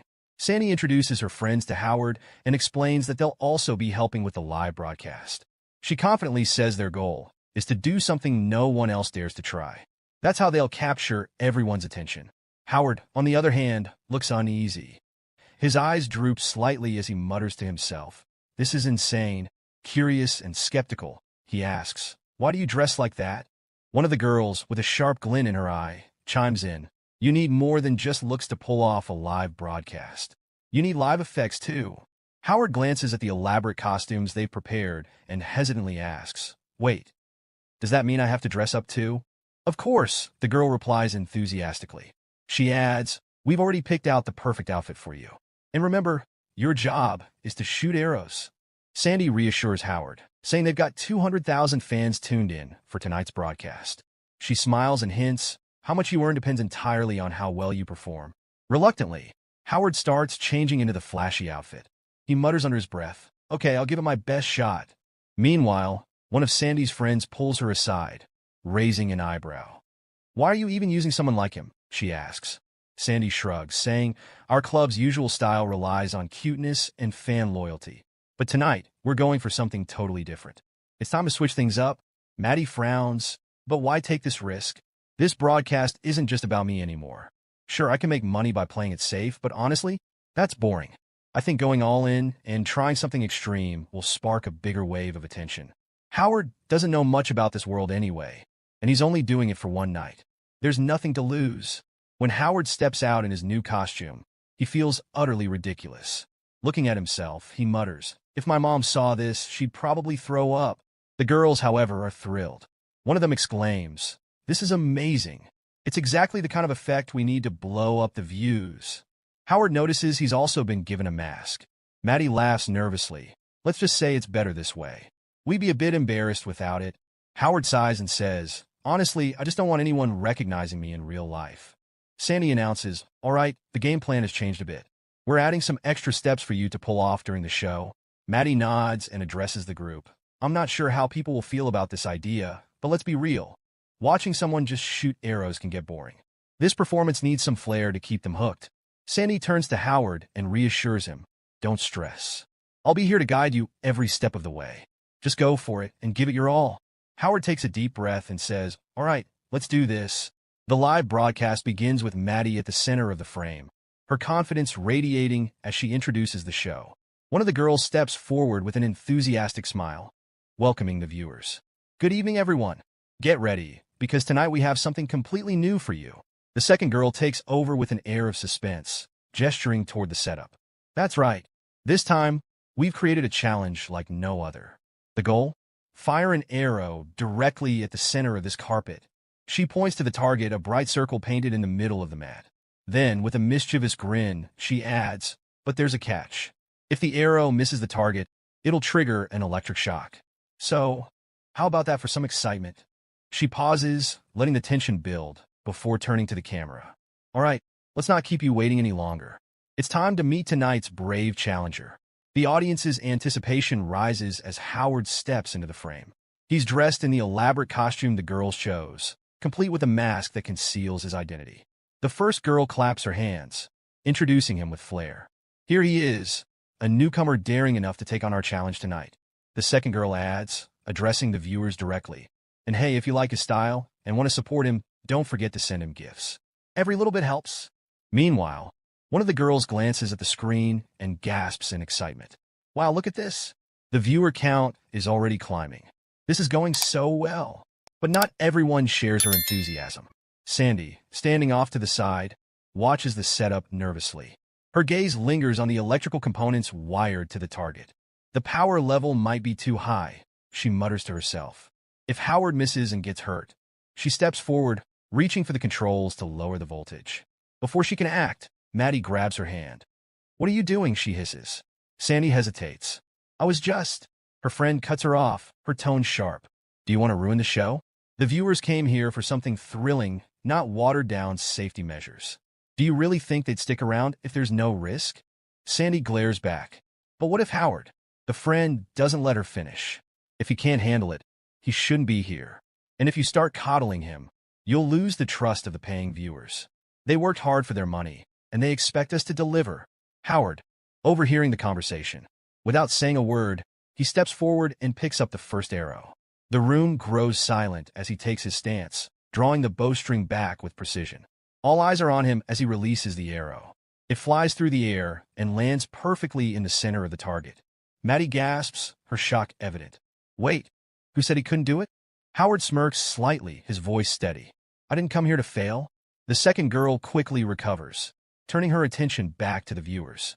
"Well, folks, it looks like our challenger is off to a fantastic start." She glances at the target, then grins mischievously. "Let's see how he handles it with a little more distance." Sandy steps forward again, her concern evident. "Wait, the International Championship only uses a 2-meter distance. Isn't this enough?" Maddie brushes her aside. "This is my program.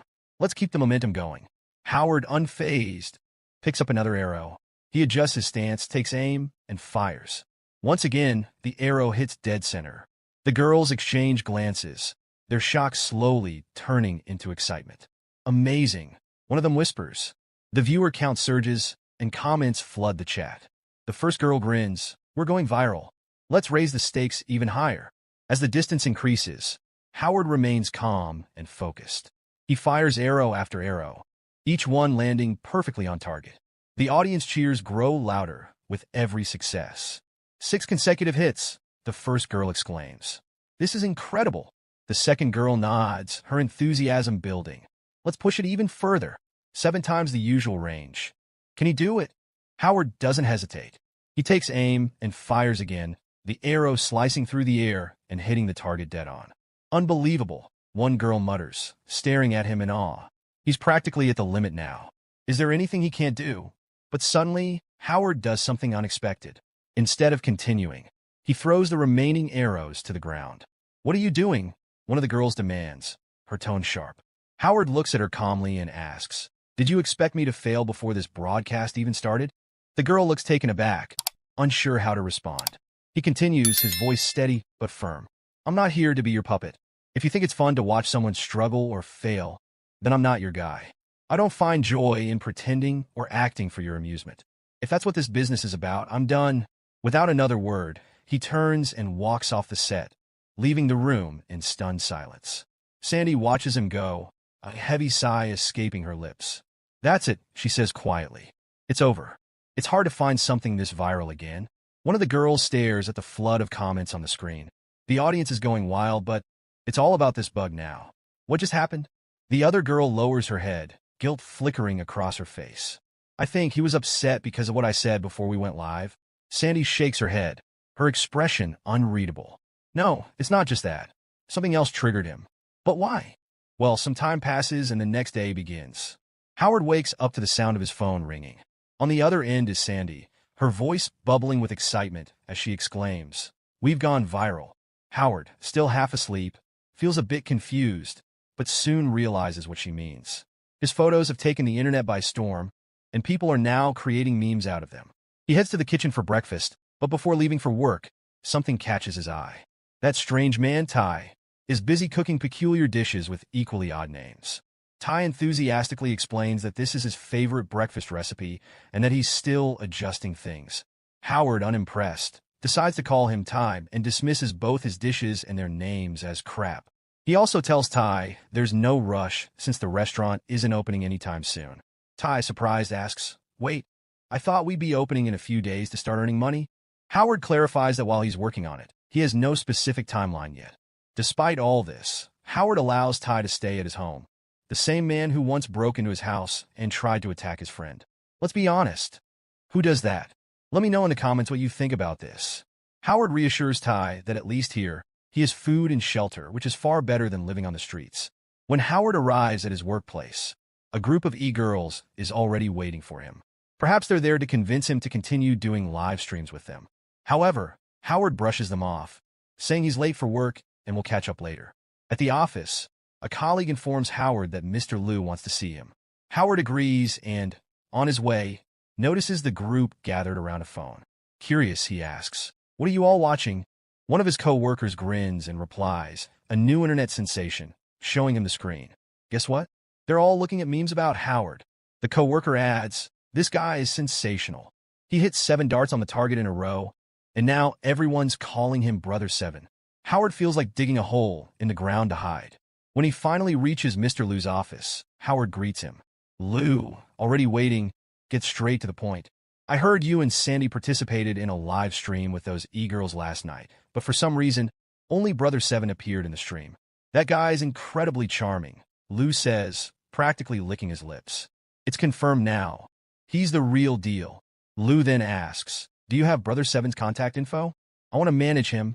Howard denies having any contact and casually mentions that he found the outfit unimpressive. Liu dismisses Howard's opinion, retorting, You clearly don't understand fashion. The comments were filled with people praising Brother 7. He insists that Howard needs to get in touch with Brother 7, emphasizing the immense earning potential. Howard, reluctant, points out that this task isn't part of his job and won't earn him a salary. Liu counters, Fine, then I'll give you a chance to prove yourself.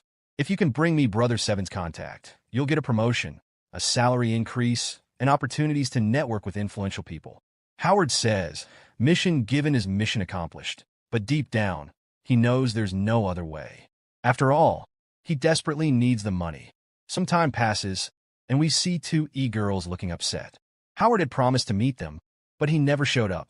Then, Sandy brings Howard along. The moment the e-girls see him, Chubby grabs his tie and vents her frustration.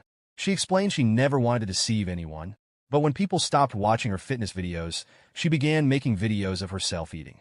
This led to a surge in popularity, forcing her to indulge in more dramatic antics to pay her bills. However, something Howard had said during the live stream made her reflect. She had started streaming to share her wisdom with people, but now she felt lost in this situation. She reveals that she's on the verge of starting an OnlyFans account. Emotionally overwhelmed, she clasps her hands together and pleads with Howard, I can't take the pain anymore. I don't want people to laugh at me. I just want to make money in a decent way. Moved by her words, Howard holds her hand and says, okay, let's do this. The three e-girls cheer up instantly. A month passes, and finally, we see the system screen announcing that the next dream will begin the following day. However, Howard realizes the game no longer excites him. Now, he just wants to wear his tight clothes and become Brother 7. Addressing his audience, he asks, is anyone hungry? A man raises his hand eagerly, saying me. Suddenly, Howard's wife enters the scene with a small cake, saying it's to satisfy his hunger. Hearing this, the fans go wild, falling even more in love with her. But out of nowhere, bang, a cake lands squarely on the chubby man's face. It's Brother 7, who asks, how does it taste? The man hesitates for a moment before shouting, yes, it's delicious. The entire audience joins in, chanting, Brother 7, Brother 7. Sabrina, watching all this with visible boredom, wonders how people can like such antics. Honestly, I'm wondering the same thing. Meanwhile, Mr. Liu nudges her, saying, just enjoy the experience and see how excited everyone is. We're going to make a fortune from this stage. Chubby then proposes they throw the red wedding cloak into the crowd, declaring that whoever catches it will become Brother 7's husband or wife. The audience erupts in excitement. Wait a second. Wasn't this the same woman who wanted to earn money in a dignified way? Mr. Liu seems to lose his mind over this. After all, what he really wants is Brother 7's nearly naked body. But fate takes a twist as the red wedding cloak lands right on Sabrina's face. Sabrina is stunned, but the crowd doesn't give her a chance to react. A fight breaks out over who will become Brother 7's spouse. Apparently, Liu wins the fight. As the event wraps up, we see a conversation taking place. Liu remarks that Howard Chun is incredibly annoying, especially since he disappeared right at the start of the event after claiming he was heading to the bathroom. Who would have thought we'd have our own Peter Parker moment? Brother 7 reassures him, saying, it's fine. Howard told me everything, and I only threw the towel as a friendly gesture. Liu then asks, did you get our message? Brother 7 replies honestly, to be honest, I'm a Sigma. I don't want to be involved with anyone, nor do I want to represent any company. If you want me to promote your products, I'll charge a high price. Sabrina interjects, calling this unreasonable. But before the conversation can continue, someone interrupts, telling Mr. Liu that they underestimated him. A henchman of Lawrence appears, smoking a slim cigarette. He approaches Brother 7 and says, you've chosen the wrong company. My company is far superior. Howard, Brother 7, calmly replies, I wouldn't work for your company either. The man smirks and says, no need to rush to conclusions. At least hear my offer first. He then states that his company would pay 5 times more than Mr. Liu's offer. Sabrina, already frustrated, mutters to herself. It's classic Lawrence style, always bold and flashy. Brother 7 remains unfazed and declines the offer, saying, I'm not accepting it, and my reason isn't related to money. The man, puzzled, asks, then what's the reason? Brother 7 responds with a smirk, nothing much. I just don't like your face. Hearing this, the man grows visibly uncomfortable while the others struggle to hold back their laughter.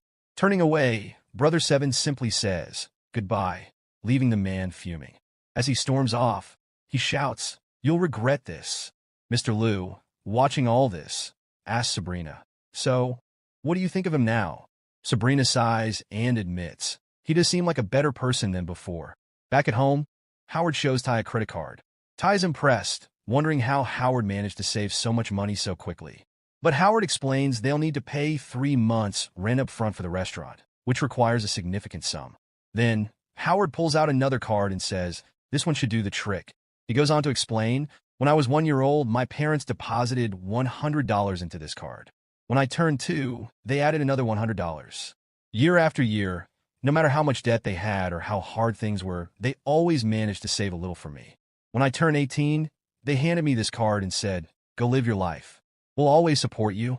This money means a lot to me, just like my decision to run the restaurant." Howard then looks at Ty and asks, "Are you ready?" Ty hesitates, his expression tense. After a moment of reflection, he says, "We should drop this plan." Surprised, Howard asks, "Why?" Ty explains, "It's too late now. I've taken another job. My parents worked too hard for this money. You should keep it for yourself." The scene cuts to Lawrence's henchman, looking at photos as he speaks with someone. These photos reveal undeniable proof. Brother Seven is none other than Howard Chun, the very man who slapped meat onto his face at their gathering. Apparently, Sculpt secretly took these photos of Howard. The slick-haired henchman then turns to his minion and asks, "Do you still have contact with that brutal fighter friend of yours? The one who recently got out of prison?" The minion nods and replies, "Yes, I met him recently. We even gave him some money because he needed it urgently. He's available to work for us." The henchman, his gaze fixed on the photos exposing Brother Seven's identity, smirks sinisterly and says, "It's time to settle the score." Just then, he mentions that a woman recently knocked on Howard's door looking for someone. Leo asks, "Who is she?" Howard replies, "She was looking for my new roommate who moved in last night." Lou, shocked, exclaims, "Seriously? You still live with roommates? It's time for you to get a better place, especially now that you'll be earning a good salary. You could even move closer to the company." Howard, curious, asks, "Wait, does that mean I passed the test?" Lou smiles and says, "Absolutely. You set up a meeting with Brother Seven, even though he declined to work with us. Seeing Lawrence's henchman humiliated was a pleasure." Then, Lou introduces Howard to his new colleagues, Driver Chip and Secretary Helen. "You'll be seeing them a lot," Lou adds with a grin. Howard greets them and asks, "So, what's next?" Lou replies, "We're off to meet a smart and powerful woman. Trust me, she's impressive." The scene cuts to Sabrina and her team, waiting for a meeting. In a lighthearted moment, the powerful woman Lou mentioned, Mrs. Sharon, CEO of Far East Limited, politely says no to Sabrina's initial pitch before stepping out to enjoy a hot spring. Howard walks in with Lou, and Mrs. Sharon gets visibly excited. Sabrina, however, frowns and asks, "Why is Howard here? Aren't we here to discuss business cooperation?" Lou responds casually, "Oh, I forgot to tell you. Howard is now your assistant." He introduces Howard to Mrs. Sharon, who completely ignores his extended hand. She seems more interested in her hot spring plans and leaves. Howard, confused, wonders what he did wrong. Lou reassures him, "Relax. She's just testing our patience." He explains further, Far East Limited is the largest e-commerce platform in the country. If we can get our products onto their online channels, it'll be huge for us. But the price she's demanding is outrageous, and she might be trying to deceive us. Howard asks, "Then why not find a different business partner? Why does it have to be her?" Lou replies, "We have no choice. Sabrina made a bet with the headquarters and time is running out. If we don't meet this month's profit target, we might never see Sabrina in this position again." Howard recalls something Sabrina once said during a meeting. She'd set a goal for herself, and if she couldn't achieve it, she wouldn't consider herself independent. He also remembers the day he first saw Sabrina, confidently stepping into her role as the director of a new department. Lou interrupts his thoughts, saying, "We'll try for another meeting with Sharon soon. We can't let this opportunity slip away." Sabrina, skeptical, asks, "Why would she agree to help us? Sharon hates her father and would probably enjoy seeing him fail." Lou sighs and thinks aloud. "Sharon is the only one who can help us promote our products nationwide quickly. It's the only way to hit the profit target. With just 3 days left to make progress, the stakes are higher than ever. If they fail, Sabrina will lose her bet with the company president." As the scene winds down, the 2 extra women in the room bid goodbye, leaving the team to figure out their next move. Then he comes, the henchman, with his bad boy vibes, smoking a cigarette. He says that he has come to take Sabrina to Lawrence. Howard doesn't like this at all. Leo says that there are still 3 days left until their bet ends, and he came early. The henchman clicks his tongue and asks if they still don't know anything. Sabrina has to meet Lawrence tomorrow and marry him as soon as possible so that the business cooperation can happen quickly. Sabrina is shocked. Howard realizes that this marriage is just a negotiation tactic. Sabrina's father is practically selling her off to that old man just for this deal. Leo says this is absurd. Every father loves his daughter, but the henchman says that it's common knowledge that the Luo group's capital chain is about to break, which is why it makes sense for Mr. Luo to give his daughter away. Howard understands everything now. The entire Luo group is in trouble. To prove her abilities, Sabrina has bet on her work performance. If she doesn't meet the target, she will have to marry Lawrence, which is like sacrificing herself to save the company. Howard learns that Sabrina has no interest in Lawrence. When Leo says that they might never see Sabrina again, it means that Lawrence lives in a foreign country. Leo says he can't believe it and will call to check whether it's true or not. The henchman doesn't care. He sticks out his tongue. Sabrina says there's no need. We know my father always does this. He manipulates my life, and what he does to me, apart from my fate, is suffocating. Leo tells Howard to go to his room and wait for his call. Sabrina needs to rest. The henchman laughs and says that Sabrina shouldn't have insisted on betting with Mr. Luo. After all this drama, she'll still have to marry that old, crippled man who can barely stand. If she wants children, she'll have to take help from a sperm bank. Finally, he says she deserves it. Howard glares at him angrily. The man understands and asks, "What are you staring at? This isn't your business." Just then, the protagonist's phone rings. He picks it up, and it's a call from an e-girl. She tells Howard that someone has hired a group of haters who are spreading hate against them, making things worse. She says she'll talk to Sandy and see if a solution can be found or not. She will contact Howard later. Howard hangs up the phone and realizes that the henchman was watching all of this. The henchman asks what Howard thinks and says that this is just the beginning. The main course is Brother Seven. He says, "Howard, now you're finished," and then leaves everything and walks away. A few hours pass, and we see Howard sitting by the hotel pool. He reflects on how the henchman knows his identity. What will he do now? The e-girls still haven't solved the issue with the haters. Sabrina and Leo are also unsure of what to do. He thinks about Sabrina and what will happen to her if she fails. He decides that he can't wait for Mr. Luo anymore. He needs to talk to Sharon. Maybe things can still turn around. He hears footsteps and sees a suspicious man who asks him, "What are you doing here?" The man replies that someone has paid him to kill a man and then says, "I do it." We go back to the scene at the beginning of the chapter. Howard is drowning in the pool, thinking if he will die like this. Just then, a hand reaches out from outside the pool. The last thing Howard sees before losing consciousness is Sharon Young, and the system says that a new character has been created, Sharon Young.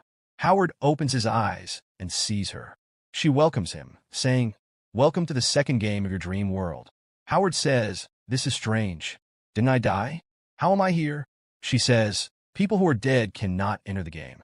Then she asks, "Is your real life in danger?" That's when Howard remembers everything. The strange man who had tried to kill him had said, "You're a good person. That's why this attack wasn't lethal. If you want to survive, go to the hospital immediately, leave this city, change your name, and never come back. Otherwise, not only you, but everyone you know will be killed." Seeing the cut on his neck, Howard thinks, "Why is everything in my life so difficult?" The last memories flash before him. He has no other choice but to fight for his life, his beliefs, and his loved ones. Turning around one last time, he says, "When there's no option left, then let's fight." AI says, "The Beast Invasion Challenge is very difficult. If you don't have any tools, you'll die quickly." But Howard says, "I don't need any tools. I will train like crazy to become a better fighter in this dream world. This time, no one can stop me." He then passes through the portal, and the Beast Invasion Challenge begins. In this game, the player must play the role of a warrior who has survived a war. The player will need to explore, fight, and might even have to run. The difficulty level of the game is 1, and you have 180 days to survive. This time, Howard doesn't take long to understand things. He's been equipped with a bulletproof vest and an automatic weapon. He thinks, with all these things, this challenge will be easier. Just then, he feels something fall on his helmet. When he looks up, he sees a massive green gorilla eating a human body. This animal was hundreds of times bigger than a normal gorilla. Howard had never seen anything like this before. Pieces of the dead body fall around him. He takes a deep breath and runs as fast as he can before the animal catches him. He thinks, "How will I fight this?" He hides in an abandoned building, but the animal notices him and tries to break through the walls. The animal's strength was so immense that the entire building was about to collapse. Howard reaches for his weapon, but hesitates. He remembers that he entered this dream to train himself so that he could face trained killers like Josh Tai in real life. He puts the gun back in its holster.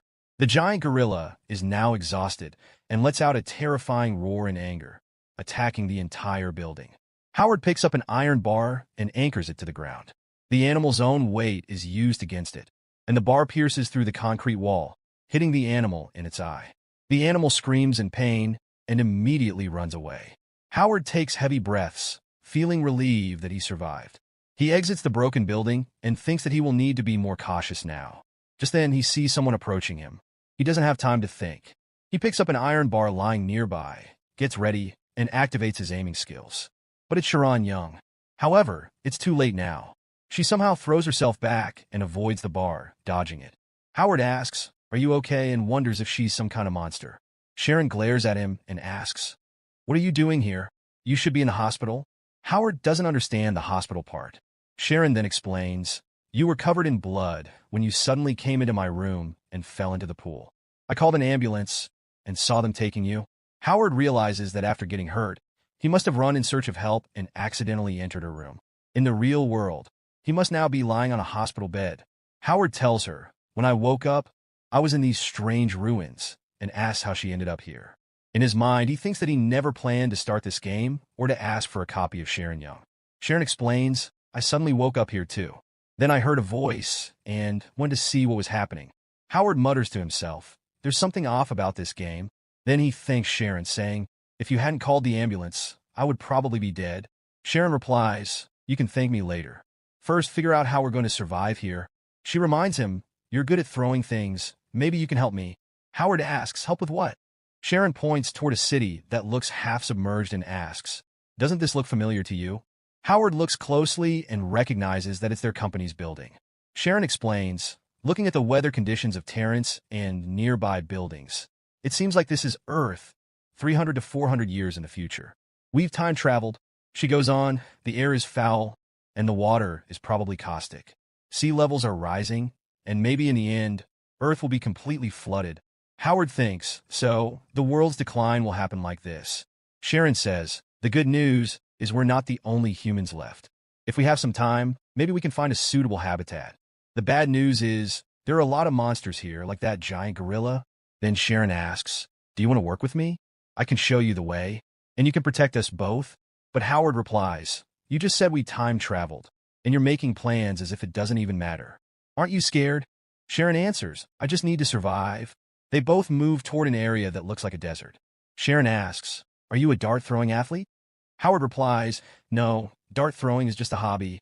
Then he says to Sharon, "I didn't expect you to remember my name. When we first met, you didn't even look at me." Sharon says, "At that time, you didn't matter to me. Talking to you seemed like a waste of time." Howard says, "That's harsh. If you keep judging people like this, you'll never make any friends." Sharon says nothing because they've reached the place she pointed to. Howard says, "You were right, this looks like a fortress." Sharon replies, "Your friends will only come when you value yourself. Don't you think so?" But just then, Howard suddenly covers Sharon's mouth and pulls her behind some rocks as a giant centipede creature passes over their heads. Howard takes out his weapon and says, "Maybe this fortress will disappoint us." He hands Sharon a gun and says, "Take this and protect yourself." Sharon thanks him and replies, "If you need my help, I'll assist you." Howard looks back at the fortress. No monsters are visible around. They both prepare to enter. As soon as they step inside the fortress, Sharon finds something strange. She says, "Why is this place so clean? It looks like someone cleans it every day. But why haven't we seen any humans here?" As they walk, they stop at a place that looks like a military post. There are 3 pieces gathered together as if they form an eagle's nest, but Howard wonders, how can an eagle's nest be this big? Just then, they spot a creature, an unusual, mutated eagle. The eagle flies above them, but it seems to be coming directly toward them. Sharon quickly says, "Hide," but Howard stands still. Sharon, panicking, asks, "Why aren't you moving? Have you lost your mind? Your steel spears won't kill this creature." Howard replies, "That's exactly what I want." He recalls the incident with Josh Tai, when Tai had put a knife to his neck and said that he couldn't do anything but tremble in fear. Tai mocked him, saying that Howard's talk of changing his destiny was a joke. Howard tells himself, if I could remember just one thing after this dream ends, it should be how fearless and brave I was. Howard takes his position and prepares to throw the steel spears. The spears pierce the creature's wings, and some go right through its body. Sharon can't believe her eyes as she watches the giant bird fall from the sky, lifeless. The creature's green blood falls on Howard, and immediately it feels like acid. His skin starts to burn, and Howard falls to his knees, screaming in pain. Sharon rushes toward him, but can't do anything. Just then, the fortress gate opens, and a robot steps out. It says, "One wounded human detected. Emergency medical system activated." The robot pulls out a syringe with its only remaining arm. Sharon, panicking, asks, "What is this?" But the robot says nothing and injects the liquid into Howard's back. Howard suddenly feels a sharp dizziness. The robot says, "It has limited electrical power left. My system will shut down soon," and Howard loses consciousness. After a while, Howard wakes up and finds himself in a place that looks like a military base. Sharon says, "You look better now, but your hair is a bit strange. Maybe it's the side effect of the injection." Howard remembers that his skin had burned from the corrosive liquid of the monster. He asks Sharon, "Where are we?" Sharon replies, "We're inside the fortress. When you were in danger, the robot gave you an injection, and your wounds magically healed." Then she says, "Maybe when this robot is fully charged, it will tell us the story of this place." Just then, a red light starts flashing on the robot's head. The robot says, "Now I am fully charged." It continues, "A large, dirty area has been spotted. Clean roll, clean roll, clean roll." The robot steps out of the fortress, raises its head, and releases a flamethrower on the monster's corpse. Howard is shocked, but Sharon says, "It's made with advanced technology. Maybe there's a special code to activate it." She looks at the numbers 2003 written on the robot and says, "Let's call it Robot 20003. Upon hearing this, the robot responds, "A new request for domestic tasks has been assigned. Autopilot mode ends, and now intelligent program mode is initiated." The robot system shows it was activated for 130 days, with 363 attacks received. It has cleaned a total of 45,000 tons of garbage, suffered 672 damages, and is now on its deactivated version, requiring maintenance. Just then, a blue light starts flashing rapidly on the robot. Howard and Sharon are confused and don't understand what's happening. The robot says, "I knew this day would come. I didn't work hard enough, and that's why humans left me behind. But as long as I keep cleaning forward every day, humans will eventually return." Sharon asks, "Are you saying that there are no humans here? And this place is so clean because you've been cleaning it every day?" The robot replies, "That's correct. Humans will return one day when they realize that this place is clean again, just like before." Sharon falls into a bit of thought, and Howard tries to understand what's going on in her mind. Then Sharon asks the robot, "Do you know where the humans went? Did they leave any message behind?" The robot replies, "They said if they didn't find a way to fly within a year, it meant they had gone to paradise. Paradise is a very good place. I even thought of going there, but I couldn't find it on the map.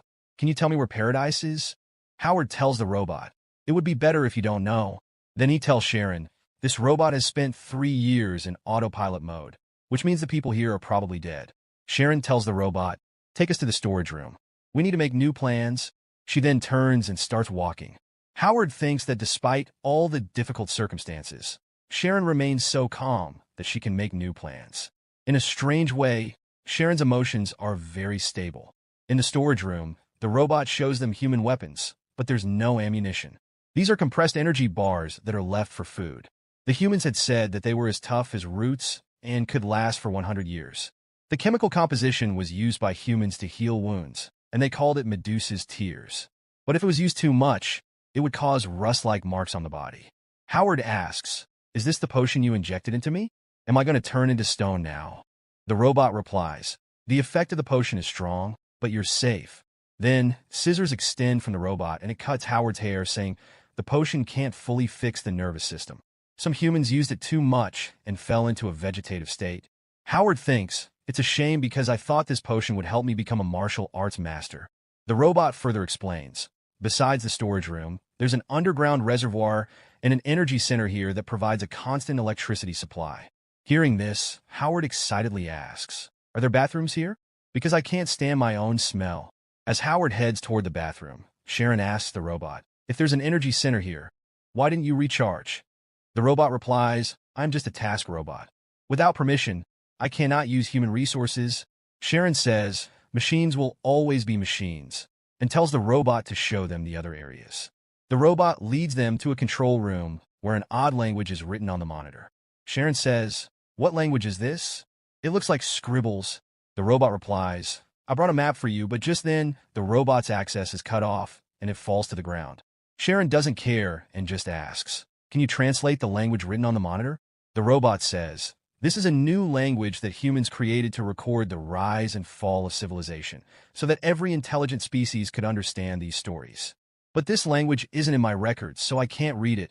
Sharon says, humans were thoughtful even after they died, leaving such an approach to deal with the situation. That's quite considerate. When Sharon opens the map, she doesn't like what she sees.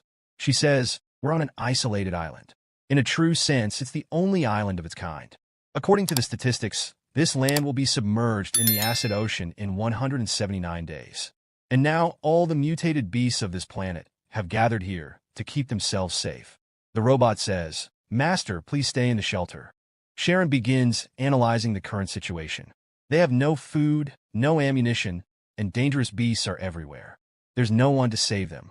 This means that their only option left is to wait for death. Sharon, who seems to be accepting the situation now, ties her hair and asks the robot, did the humans leave any clothes here? I want to give something to Howard. The robot replies, yes, there are clothes in the rooms. You don't need to worry. I'll take care of it. Sharon looks at the robot carefully and asks, do you know why the humans abandoned you? The robot says, is it because I didn't work hard enough?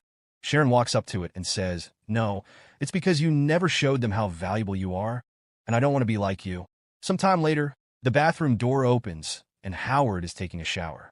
As he turns, he sees that the robot has fallen to the ground. Howard quickly asks, what happened to you? The robot says, please don't leave me alone. I can still work. I can clean. I want to be with humans. I miss the time I spent with them. The robot's memories flash by. Memories of the time when humanity was alive, when there were animals, children playing, and calling out to it. It was useful to them, until it suddenly became useless. And since then, it has been all alone in this place. The robot says, I beg you, I can still work. I don't know what paradise is like, but I'll make this place even cleaner than paradise. Howard, while attaching the robot's parts back into place, says, its parts are very old. How are robots repaired? The robot 2003 responds, there were human engineers in the maintenance room who used to repair the robots. Howard says, there are no engineers here now, so I'll have to try it myself. Just then, the back door opens, and Sharon enters the bathroom wearing clothes. She says, the world is about to collapse anyway. We don't need to be shy about it. And yes, I've kept some clean clothes for you. Howard, a bit embarrassed, says, thanks. Please just put them on the table. Sharon does so and says, we're in a very bad situation, but we still have a chance to survive. But I don't understand why humans left this shelter, where there was food and shelter, and took the risk of killing themselves. Howard replies, 2003 talked about the place they were looking for. Sharon says, it doesn't matter. The whole world is going to collapse soon. Wherever we go, nothing will change unless there's a place that can protect us from destruction. Only such a place could be worth it, even if it means death on the way. Sharon removes her robe and continues. There must be some useful information in the records, and I can decipher it in a short time. The problem is, the sea level is continuously rising, and monsters are gathering on the land. This will only make our problems worse. As Sharon enters the tub, she says, I hope we continue working as a team until help arrives. I'll keep searching for an escape route, and you keep us safe. But Howard, instead of listening to her, is now completely intimidated because Sharon suddenly undresses in front of him. Howard thinks, doesn't she fear that I might attack her? He quietly agrees with her and looks away. Then his gaze falls on a weapon hidden beneath the robot. Howard wonders what this means.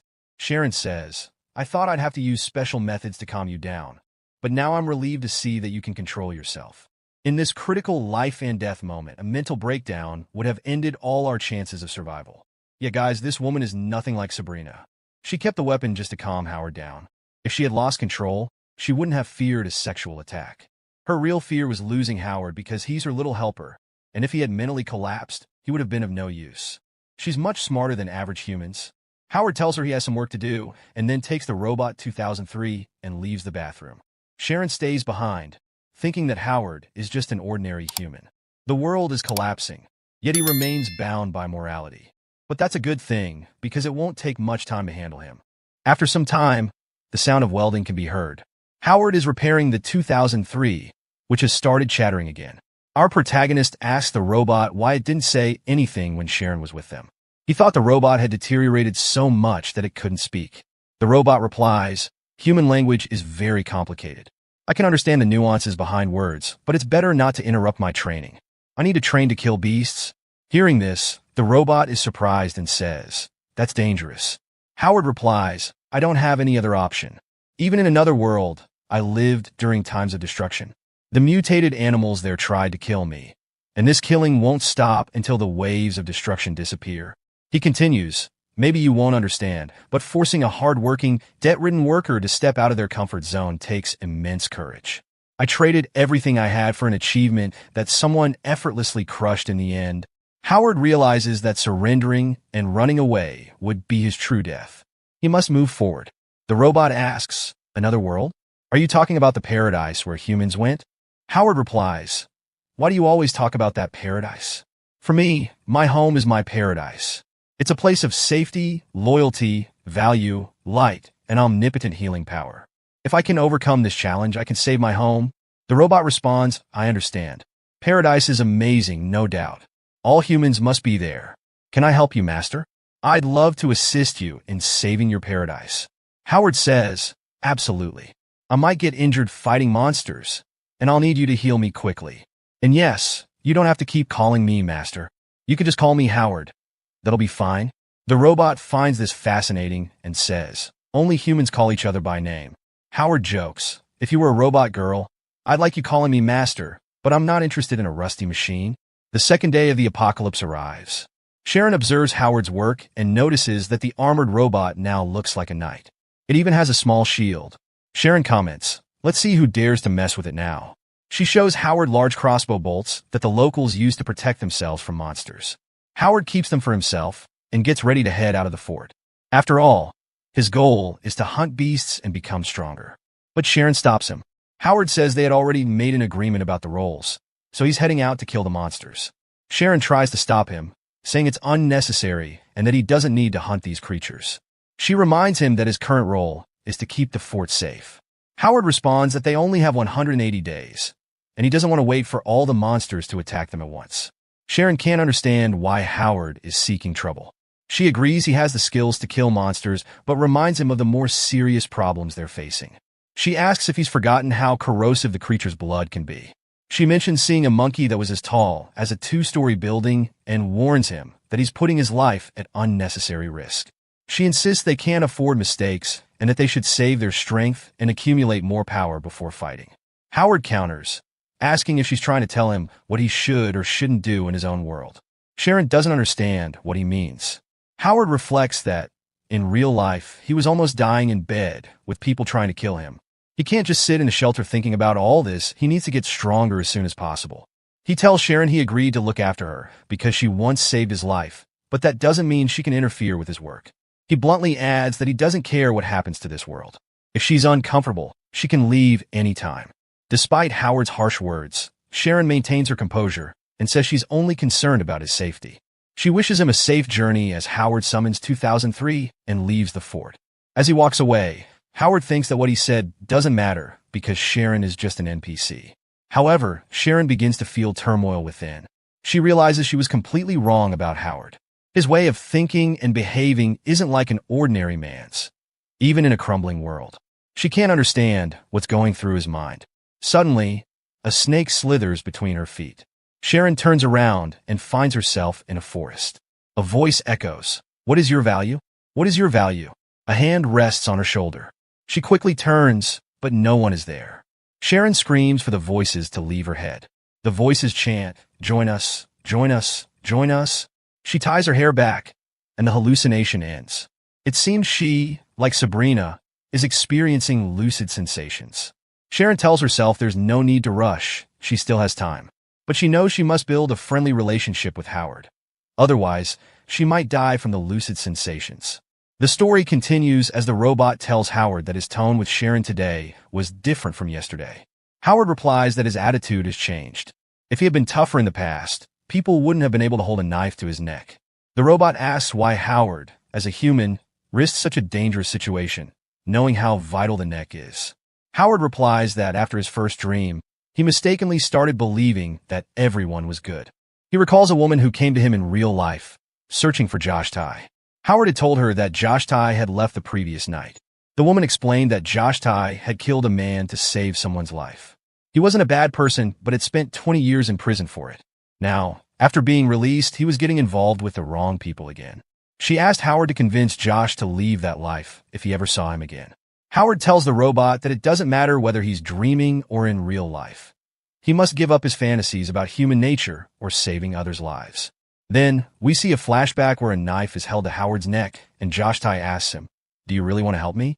Do you think you're some kind of god?" He tells Howard, "Give me one reason why I should work with you. You're neither rich nor powerful. You have nothing to offer me." Howard explains to Robot 2003 that saving lives is a hero's job, but he needs to let go of such fantasies. Most people aren't heroes. They can't even follow basic rules of being decent. The robot, listening, replies, "I still don't understand human language." Finally, they arrive at their destination, where mutant wolves await.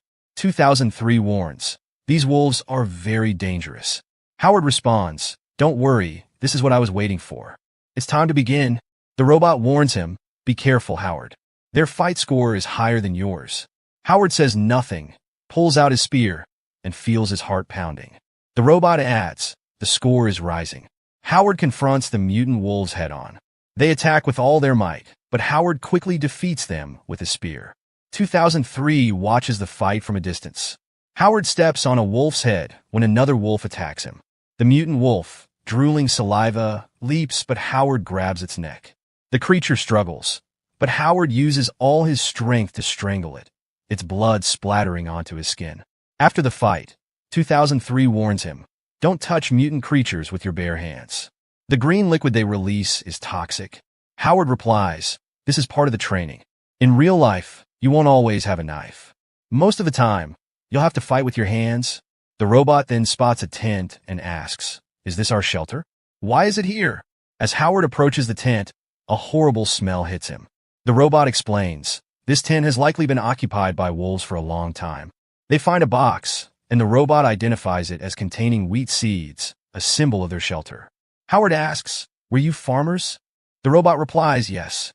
There were gunpowder shelters, armor shelters, and plant shelters. Each had specific manufacturing tasks, and we exchanged goods and materials. But as the corrosion waves increased, these shelters became unsustainable. The environment isn't suitable for agriculture." The robot adds, "Every robot from the heat shelter can cultivate soil under different conditions. Give me some stones, and I'll produce soil. I'll use the beast's feces and their ashes to make fertilizer." Howard nods and asks if the bird he killed is in the shelter. He then instructs the robot to search for more seeds during the day and cultivate plants at night. The robot comments, "I love cultivating plants, but when the coated ocean arrives, they'll die." Howard replies, "When humans return, they'll find our work useful." The robot asks, "Will humans really come back? How do you know?" Howard recalls the AI's words. The biggest challenge of this game is how much players can improve the future of humanity. He tells the robot, "Humans will be considered in the final evaluation. I'm certain they'll return, but I doubt I'll witness it. I only have 180 days here, so it's better to prepare the basic equipment." The robot agrees, "You're right. Until the shelter is restored, humans won't come back. Paradise is nothing compared to the old shelter." As humans used to say, the shelter was something they could never leave behind. Howard asks him, "Are you talking about the house?" 2003 says, "Yes, that was my home." A few hours pass, and we see Howard fighting a giant mutant spider. The creature knocks him down, but Howard picks up a rock and strikes the spider with full force. He keeps hitting the spider's head repeatedly, despite its corrosive blood falling on him, until he is sure the creature is dead. The robot says, "Your fight score has decreased by 20 points. Did you even practice during this time?" Howard asks, "What is this score?" The robot explains, "It's calculated based on the creature's physical strength and fight status. Your peak score was 90, but now it's dropped to 70. Howard says, "I've never lost a fight in my life." "What do you mean?" The robot replies, "I mean your will to fight has diminished. Your focus isn't on the fight anymore. It seems you're using your physical power to vent your frustration. Howard finds it amusing that the robot can understand what's going on inside him. He tells 2003, "I wonder how someone could be trained to become a fighting master while dreaming." As he says this, he's joking. In real life, true enemies are people, unexpected attacks, and intangible pressures. In a civilized society, not everything can be solved with fists. He wonders if this training could truly be effective. The robot asks, "Why you want to go to that other world you talk about? Why can't you consider this place your home? Let's plant fruit trees and vegetables here and make it our home." Howard replies, "Until my family is here, I can't call this place home. It's just a dream. But your idea isn't bad. We should make this place better so it keeps our hopes alive." They return to the shelter, where Sharon greets him. "It was a good harvest." Howard asks her, "What happened to the body of that giant bird I killed?" Sharon says, "Monster bodies contain a lot of chemicals, and their meat isn't edible. The bird's body would attract more monsters, so I got rid of it." Howard didn't expect this, but tells himself, "No problem. I'll kill more monsters tomorrow and use them to make fertilizer." He tries eating dried meat, but his jaw feels too weak to chew. Maybe it's a side effect of repeatedly using the robot's healing potion or the result of too much acid hitting his face. He decides to soak the meat in water to soften it before eating. Without saying a word to Sharon, he leaves.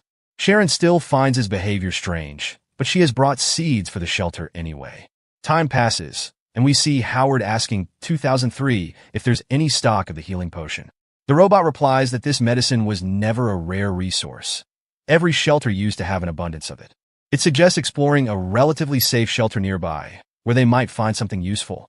Howard says he likes the idea and needs to prepare for it. At that moment, Sharon comes in with a bowl of noodles. She says, "You were having trouble chewing your dinner, so I made noodles out of the grains you brought. They're hot, so eat them quickly." Howard asks, "Are you joking?" Sharon replies, "I didn't use all the grains. I ground some in a powder and saved the rest."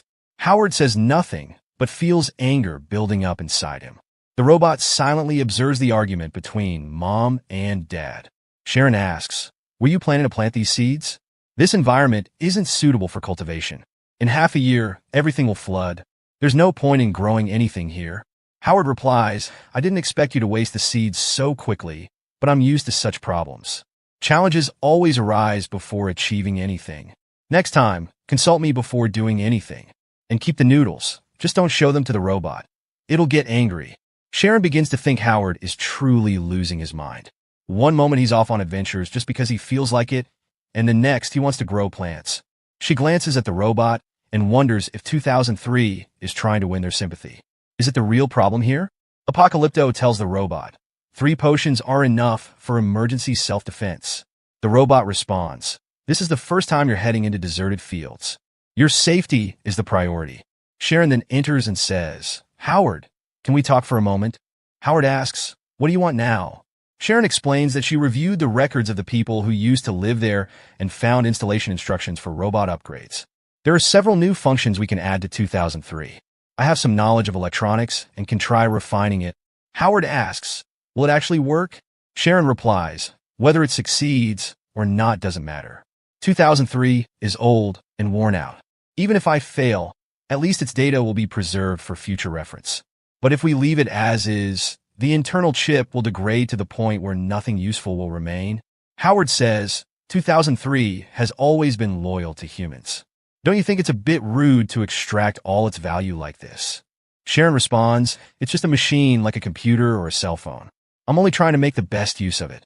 She then asks, "Do you really consider it your friend?" Howard replies, "I don't like your sarcastic tone. Does showing sympathy make me less of a man? I even considered befriending a tiger in the past. Does that bother you?" A true machine focuses only on results and ignores the process. Our opinions differ greatly. It's better if we talk less to avoid fighting. Sharon thinks about how foolish Howard is. At that moment, someone grabs her hand and voices echo in her head repeatedly. After some time, we see another mutated creature hovering above the shelter. Howard asks why it hasn't attacked yet. 2003 explains, "These are scavengers.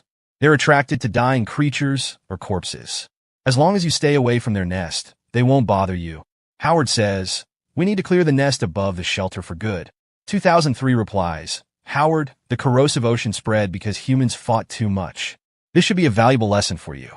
You and Mrs. Sharon have already shown signs of future conflicts. Can you stop these disputes? Howard finds it curious that even this dream has a backstory. 2003 wonders why people fought each other, explaining that different colors represented different powers, leading to negotiations and arguments. Despite seeing the spread of corrosion, they did nothing. Howard admits he hadn't thought that far. It's a complicated problem, he says, acknowledging he got carried away while talking to Sharon. He adds that in real life, some people impose their opinions on others, label them, and categorize those who disobey as high class, while others are labeled lower. The root of human disputes lies in overemphasizing differences. Howard reassures the robot, "Don't worry, this is my second dream. I know this is just a game, and I won't do something foolish like taking revenge on a virtual NPC." Later, we see them searching for something. 2003 tells Howard that today's task is to explore the deserted fields. Howard agrees, but soon finds something interesting, a rusty truck with a mutated lizard-like creature perched on it. Maybe there's something valuable inside, Howard suggests. 2003 warns, "Are you joking? This beast's fighting power is literally 100 times yours. It's a dominant class predator, the most dangerous in this land. To defeat it, you need a tank." Howard responds, "I'm not stupid enough to fight it alone. We'll play like experienced players. First, we can't leave since we've come this far. Second, we should press F5, a joke gamers would understand." He then asks the 2003, "Do you trust me?" Suddenly, there's a fire. Something caught the lizard's attention as 2003 spews fire and runs around. The lizard, annoyed, chases after it, giving Howard a chance to approach the truck. He finds the truck filled with loot: honey, a musician's instrument, a crate full of weapons, alcohol for drinking or bomb making, and a glowing red gem surrounded by strange particles. Howard wishes he had a bag, but decides to take the essentials: weapons, fertilizer, the red gem, and some frozen eggs. However, the loot is hard to carry, especially the gem's container, which takes up too much space. As Howard tries to lift the gem, he notices a dust-like substance around it, tiny particles floating in the air. A chemical reaction occurs, and the stone launches forward, throwing Howard out of the truck. The loot scatters everywhere as the gem expels so much energy that the truck is hurled into the air, flipping and crashing in the distance. 2003 yells, "Howard, watch out. The lizard has noticed you."